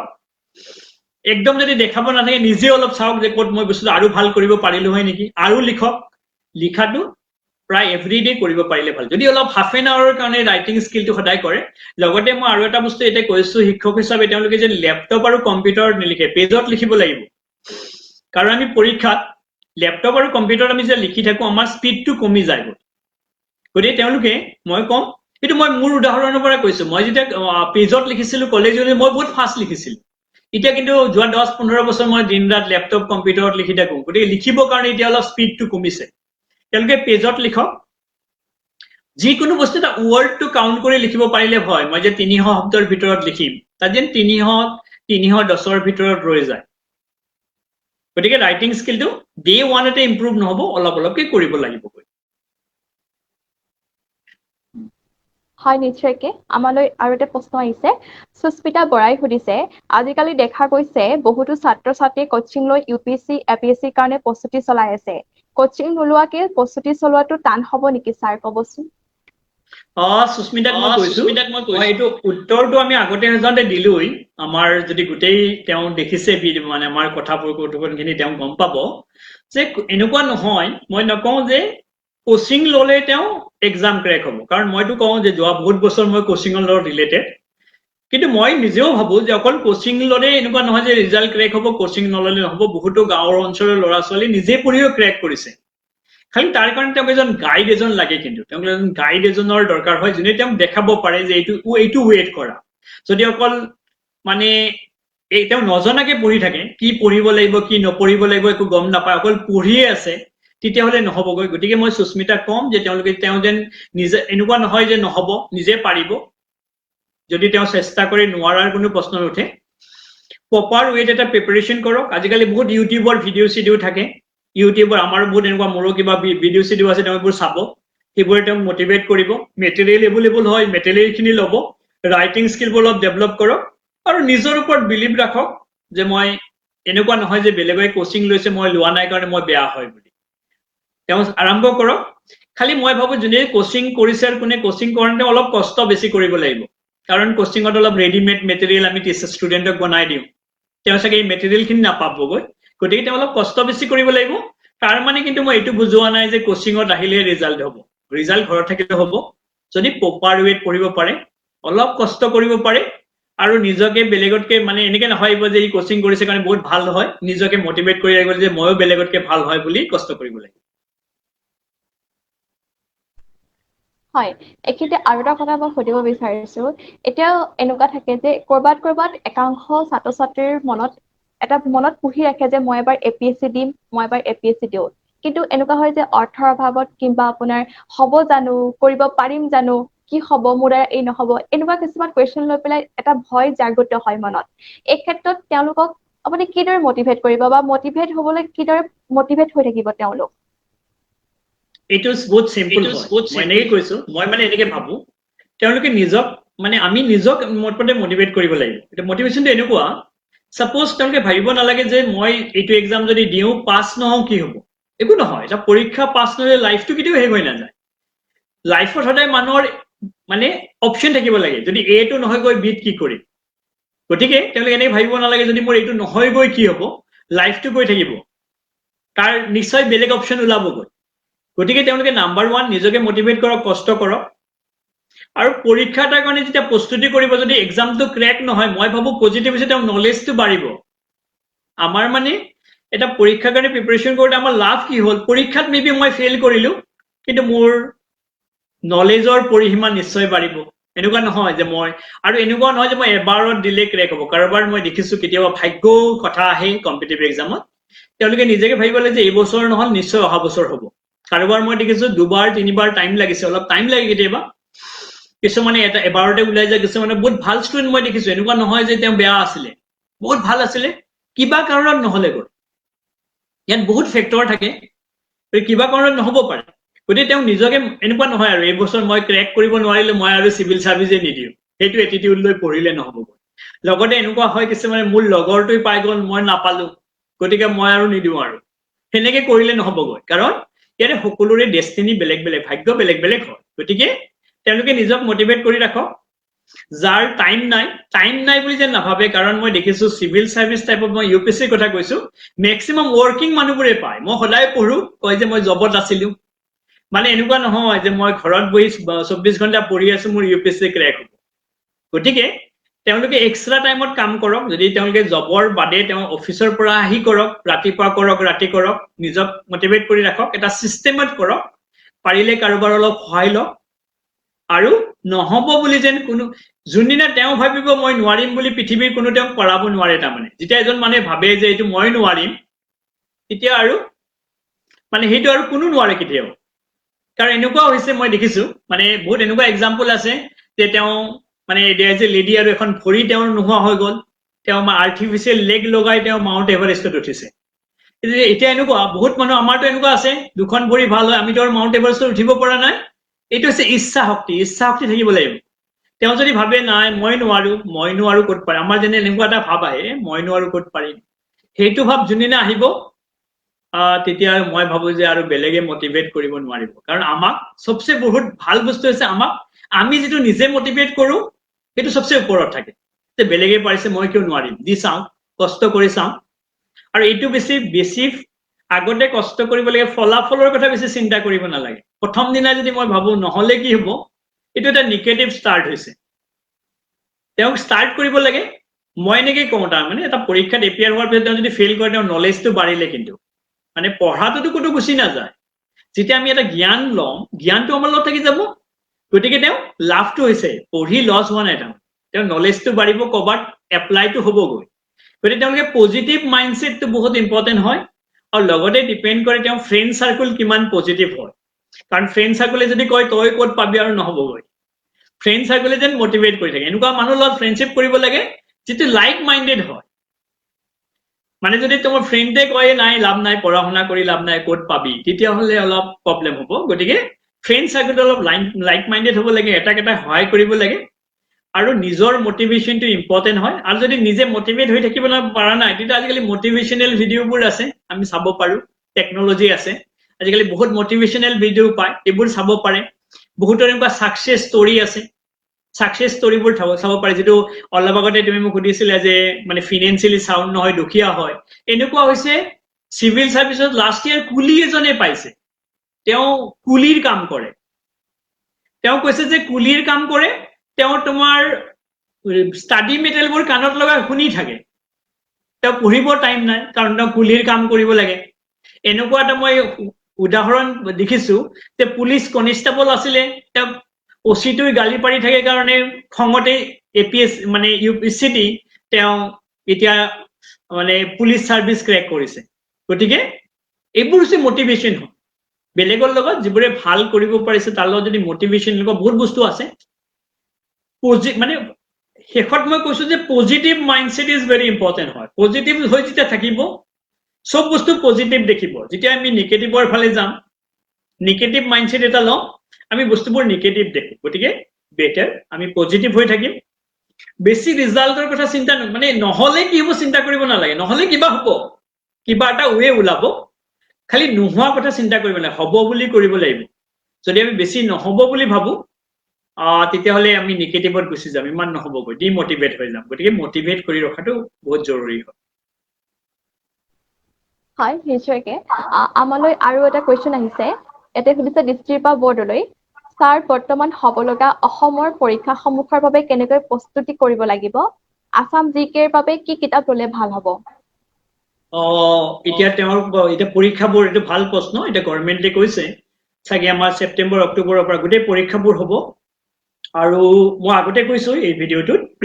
এই প্ৰগ্ৰামটোত যে বিভিন্ন ধৰণৰ পৰীক্ষা প্ৰিপাৰেচনটো বেলেগ বেলেগ হ'ব এনেকুৱা নহয় মই এবাৰতে ক'ব নোৱাৰিম যে এইটো পঢ়া এইটো পঢ়িলে ক্ৰেক হৈ যাব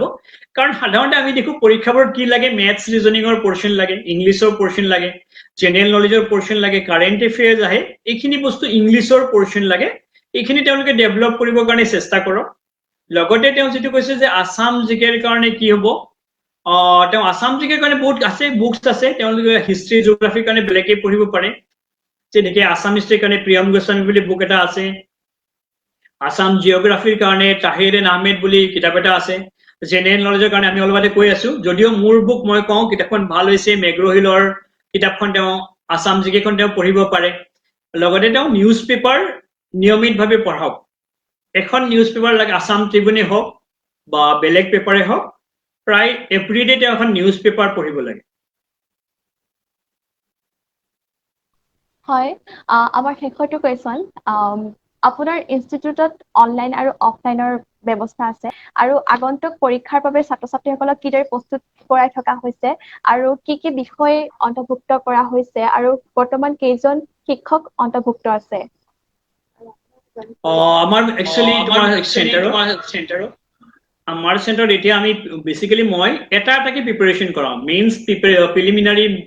প্ৰিলিমিনাৰী পিছত মই মেইনছৰ এডমিশন কৰামগৈ তাৰপিছত আমি ভাইভা প্ৰিপাৰেচন কৰাই দিম সাধাৰণতে আমি দেখা পাওঁ UPSC প্ৰিপাৰেচন কৰিলে মানুহে কি কৰে মেইনছৰ প্ৰিপাৰেচন আগতে কৰে তাৰপিছত প্ৰিলিমছৰ কৰে তাৰ পৰীক্ষা দি দিয়ে আমাৰ কিন্তু এটা অসমত আমি দেখিছো যেহেতু প্ৰিলিমছ কেতিয়া হ'ব মেইনছ কেতিয়া হ'ব কোনো নাজানে গতিকে আমি একেলগে প্ৰিপাৰেচন কৰিব নোৱাৰো তাৰমানে মই উদাহৰণ হিচাপে কৈছো আজি যদি মই কাৰোবাক মেইনছ আৰু প্ৰিলিমছৰ প্ৰিপাৰেচন কৰাই দিলো পৰীক্ষা যদি 3 বছৰ পিছত হয় তাৰ মেইনছৰ কাৰেণ্ট এফেয়াৰ্ছ গোটেই বস্তুখিনি উলট পালট হৈ যায় গতিকে মই এটা সিস্টেমত কৰাম মই নাজানো এইটো মই ৰাইট নে ৰং বাট মই কৰি আছো প্ৰথমতে মই প্ৰিলিমিনাৰী প্ৰিপাৰেচন কৰাম প্ৰিলিমিনাৰী পৰীক্ষা যেতিয়া হৈ যাব তেতিয়া মই কাট অফ ওলাও যে পেপাৰখনত কাট অফ কিমান হ'ব যেহেতু মোৰ বহুত বছৰৰ অভিজ্ঞতা আছে প্লাস প্ৰায় +5 মই কৈ দিব পাৰো যে কিমানত কাট অফ হ'ব কাট অফ ক্ৰছ কৰা ষ্টুডেণ্টকে মই মেইনছৰ প্ৰিপাৰেচন কৰাম যোনে কাট অফ ক্ৰছ কৰা নাই তাক মই মেইনছৰ প্ৰিপাৰেচন নকৰাম যোৱা বছৰ মোৰ তাত প্ৰায় 550-600 ষ্টুডেণ্ট আহিছিলে মই 250টা ষ্টুডেণ্টকে প্ৰিপাৰেচন কৰাইছো গতিকে এই বছৰ ভাবিছো মই কাট অফ ওলাম সবকে কোৱা আছে ইয়াতে মানে মোৰ ষ্টুডেণ্টবোৰক প্ৰথম দিনাই মই কওঁ যে তোমাৰ কাট অফ ক্লিয়াৰ কৰিলে মেইনছৰ প্ৰিপাৰেচন মোৰ লগত হ'বগৈ কাৰণ মোৰ তাত বহুত ষ্টুডেণ্ট আহে গতিকে আমি কাট অফ ওলাম যাৰ কাট অফ কাৰণ যদি কাট অফ ক্লিয়াৰ নহয় মেইনছৰ প্ৰিপাৰেচন কৰি লাভ নাই কাৰণ তাৰ নেক্সট মেইনছটো আকৌ 3 বছৰ 2.5 বছৰ পিছত আহিব পাৰে গতিকে তাৰ পইচা যাব মোৰ টাইম যাব গতিকে এটা ৱেইট কৰা প্ৰথমতে প্ৰিলিমিনাৰীতে প্ৰিপাৰেচন কৰাই আছো মোৰ তাত প্ৰায় 250টা মান ষ্টুডেণ্ট আছে এতিয়া লগতে বেলেগ ইনষ্টিটিউট বহুত ষ্টুডেণ্টে প্ৰিলিমিনাৰী কাৰণে প্ৰিপাৰেচন কৰি আছে কৈছে মেইনছৰ প্ৰিপাৰেচন মই আপোনাৰ লগত কৰিম গতিকে সিহঁতৰ কাৰণে মই জাগা অলপ ৰাখিব লাগিব আমাৰ যেতিয়া প্ৰিলিমিনাৰী হৈ যাব মই কাট অফ ওলাম যেনেকৈ যোৱাবাৰ মই ষ্টুডেণ্টক কৈছো কাট অফটো 260 পৰা 265 ভিতৰত হ'বগৈ আমাৰ ষ্টুডেণ্টবোৰে জানে কিবা ভিডিঅ' ষ্টুডেণ্টে কৈছে তুমি চাবা কাট অফটো 263 হৈছে এক্সাক্টলি 260 পৰা 65 মাজত পৰিছেগৈ গতিকে হেনেকে আমি কাট অফ ওলাম কাট অফৰ পিছত যিবোৰ ছাত্ৰ ছাত্ৰীয়ে ক্ৰছ কৰিব তেওঁলোকক আমি মেইনছৰ প্ৰিপাৰেচন কৰাম প্ৰায় মোৰ চেণ্টাৰত 10-12 গৰাকী মান বিভিন্ন ধৰণৰ সাবজেক্টৰ টিচাৰ্ছ আছে বেসিক্যালি আমি সাবজেক্ট স্পেশালিষ্টবোৰ ইউজ কৰোঁ মানে হিষ্ট্ৰীৰ কাৰণে বেলেগ জিঅ'গ্ৰাফিৰ কাৰণে বেলেগ ইকনমিক্সৰ কাৰণে বেলেগ এনেকুৱা লগতে ময়ো কিছুমান ক্লাছ কৰোঁ আৰু অসম পৰ্চন মই কৰোঁ যিহেতু মই ভাবোঁ আৰু অসম পৰ্চনটো মোৰ ষ্ট্ৰং পইণ্ট হয় লগতে মেইনছৰ কাৰণে আনচাৰ ৰাইটিংবোৰ মই কৰোঁ লগতে আমাৰ বেলেগ টিচাৰো আছে সেই হিচাপত কৰি আছো আৰু ৰিজাল্টবোৰ আহি আছে চাওঁ ভৱিষ্যতে আৰু কেনেকৈ ইয়াক আকৌ ভাল কৰিব পাৰোঁ হয় যেহেতু আমাৰ অনুষ্ঠানৰ সামৰণিৰ সময় চাপি আহিছে এইখিনিতে আপোনাৰ ইনষ্টিটিউটৰ অকমান ঠিকনাটো কৈ দিব যিহেতু ছাত্ৰ ছাত্ৰীসকলে অলপ হ'লেও উপকৃত হ'ব আৰু আমাৰ ইনষ্টিটিউট আছে একচুৱেলি আমাৰ আছে বেলতলা জয়ানগৰত নেৰিম ইনষ্টিটিউটৰ ওচৰত যিটো নেৰিম বুলি এটা ইনষ্টিটিউট এটা আছে ডাঙৰ ইনষ্টিটিউট হয় তাৰ ওচৰতে আছে মা দুৰ্গা ভৱন বুলি এটা বিল্ডিং এটা আছে তাৰ ছেকেণ্ড ফ্ল'ৰ হয় এইটো মানে নেৰিম আৰু ৰিলায়েন্স মাৰ্কেটৰ মাজত আছে এইটো জয়ানগৰ বুলি কয় বেলতলা জয়ানগৰ বুলি কয় তাত মোৰ ইনষ্টিটিউট আছে প্ৰায় ৰাতিপুৱা 9টা বজাৰ পৰা ৰাতি 8টা বজালৈকে আমাৰ ইনষ্টিটিউট খোলা থাকে এতিয়া যিহেতু কোভিড চলি আছে আমি বন্ধ কৰি ৰাখিছো কাৰোবাক কিবা যদি সহায় লাগে আহিব পাৰে আমাৰ তাত নিশ্চয় এনেকুৱা নহয় তেওঁলোকে মই আকৌ একবাৰ কৈছো যে এনেকে চিন্তা কৰিব নালাগে যে অকল মই এডমিশ্যন ল'ব পৰা নাই কাৰণে মই নপঢ়িম তেওঁ পঢ়া আৰম্ভ কৰক নিশ্চয় মোৰ দৰে কোনোবা ওলাব তেওঁক সহায় কৰিব তাত মইতো আছো মই আজিলৈকে একো না কোৱা নাই আৰু নকওঁগৈ গতিকে তেওঁলোকে মোক কণ্টেক্ট কৰিব প্ৰব্লেম নাই যিকোনো সময়ত ছ'চিয়েল মিডিয়াত মোক তেওঁলোকে কণ্টেক্ট কৰিব পাৰিব কিবা লাগিলে আৰু আমাৰ টিচাৰবোৰে তেওঁলোকক হেল্প কৰে কিবা লাগিলে আমি কৰিম আৰু আশা কৰিছো যেহেতু মই ভাবো আৰু যে আগন্তুক দিনকেইটাতো আমি এনেকুৱা চিভিল চাৰ্ভিচ প্ৰিপেয়াৰ যিহেতু মোৰ এইটো ফাৰ্ষ্ট লাভ হয় মই চিভিল চাৰ্ভিচ প্ৰিপেয়াৰেশ্যনৰ লগতে থাকিম আৰু আশা কৰিছো আমি ইউপিএছচিৰ কাৰণেও অনাগত টাইমত আমি ষ্টুডেণ্টক প্ৰিপেয়াৰেশ্যন কৰাম আমাৰ ইনষ্টিটিউটৰ পৰা আৰু আশা কৰো যে আমি এনেকুৱা ছাত্ৰ ছাত্ৰীসকলক গাঁৱৰে হওক বা চহৰৰে হওক যেন তেওঁলোকক চিভিল চাৰ্ভিচ ক্ৰেক কৰিবৰ কাৰণে যেন আমি মটিভেট কৰি ৰাখিব পাৰো হয় খুব এটা ভাল খবৰ আৰু ধন্যবাদ এইখিনিতে আপুনি খুব কম সময়তে বহুলভাৱে বিশ্লেষণ কৰি সুন্দৰ কৰি উপস্থাপন কৰি বুজাই দিলে এই ক্ষেত্ৰত প্ৰত্যেকজন ছাত্ৰ ছাত্ৰী উপকৃত হ'ব কেনেকৈ কৰিব কি ধৰণে কৰিব কেনেকৈ প্ৰস্তুতি চলাই যাব এই ক্ষেত্ৰত মই ভাবো প্ৰত্যেকজন ছাত্ৰ ছাত্ৰী উপকৃত হ'ব আৰু লগতে সহায়ক হ'ব আৰু ধৈৰ্য লক্ষ্যত স্থিৰ কৰি পেলাই আগবাঢ়ি যাওক যিটো চেষ্টাৰ অসাধ্য একো নাই এবাৰ নহয় দুবাৰ নহয় চেষ্টা কৰি থাকক আৰু আপোনাৰ উৎসাহমূলক আৰু গঠনমূলক কথাখিনিয়ে হয়তো প্ৰত্যেকজন ছাত্ৰ ছাত্ৰী উপকৃত হ'ব বুলি আশাবাদী যিহেতু সফলতাৰ কোনো চমুপথ নাথাকে গতিকে কণ্টিনিউৱাছলি ডেডিকেটলি আগবাঢ়ি যাওক এই ক্ষেত্ৰত আৰু শেষত ছাৰক অশেষ ধন্যবাদ জ্ঞাপন কৰিলো কিয়নো ইমান ব্যস্ততাৰ মাজতো যে আমাক এখন সময় দিলে আৰু এই মূল্যৱান সময়খিনি আমাক তথা প্ৰত্যেকজন ছাত্ৰ ছাত্ৰী উপকৃত হ'ব আৰু এইখিনিতে প্ৰেৰণা পৰিয়ালৰ পৰা আপোনাক অশেষ ধন্যবাদ আৰু কৃতজ্ঞতা জ্ঞাপন কৰিলো আপুনি সদায় ভালে থাকক আৰু আপোনাৰ সুস্বাস্থ্য কামনা কৰিলো শেষত সকলো কৰ্মকৰ্তালৈ বহুত বহুত ধন্যবাদ জনাইছো মোক এই প্ৰগ্ৰামত তোমালোকৰ অনুষ্ঠানত নিমন্ত্ৰণ কৰাৰ কাৰণে আশা কৰিম যেন ছাত্ৰ ছাত্ৰীসকলে ইয়াৰ পৰা কিবা উপকৃত হ'ব পাৰে যিহেতু আমি সদায় কওঁ যে এৱাৰনেছ এটা ক্ৰিয়েট কৰিব লাগে ছাত্ৰ ছাত্ৰীসকলৰ মাজত তেওঁলোকে মটিভেট হৈ থাকক ভালদৰে পঢ়া শুনা কৰি থাকক লগতে ইয়াৰ লগতে মই প্ৰিয়াক্ষীকো বহুত বহুত ধন্যবাদ জনাইছো একচুৱেলি প্ৰিয়াক্ষীয়ে বহুত বঢ়িয়াকে উপস্থাপন কৰিছে তেওঁৰ প্ৰশ্নবোৰ যিবোৰে ছাত্ৰ ছাত্ৰীয়ে প্ৰশ্ন সুধিছে তেওঁলোককো মই বহুত বহুত ধন্যবাদ জনাইছো আৰু যদি কাৰোবাৰ কিবা থাকে তোমালোকৰ লগত যোগাযোগ কৰে প্ৰশ্নবোৰ মোৰ তাত আহিলে নিশ্চয় মই আনচাৰ কৰিবলৈ চেষ্টা কৰিম আমি চেষ্টা এটা কৰিছো আৰু ভৱিষ্যতে আৰু এনেকুৱা ধৰণৰ কিবা প্ৰগ্ৰামত আমি লগ পোৱাৰ প্ৰতিশ্ৰুতিৰে বহুত বহুত ধন্যবাদ জনাইছো হয় বহুত ধন্যবাদ আপোনাক আৰু শেষত প্ৰেৰণা দৰ্শকসকলক অশেষ ধন্যবাদ কিয়নো আপোনালোকৰ সহযোগিতাই আমাক অনুষ্ঠানটি আগবঢ়াই লৈ যোৱাত সহায় হৈছে এইদৰে প্ৰতিটো অধ্যায় যাতে মৰম আৰু আশীৰ্বাদেৰে আমাক লৈ যায় আৰু শেষত পুনৰ ধন্যবাদেৰে মই আজি অনুষ্ঠান সামৰণি মাৰিছো এটা সুস্থ চিন্তা আৰু এটা সুস্থ মানসিকতা লৈ জীৱনটো উদযাপন কৰা মানুহে সকলো ভালে থাকক ভালে ৰাখক নিজক ধন্যবাদ নমস্কাৰ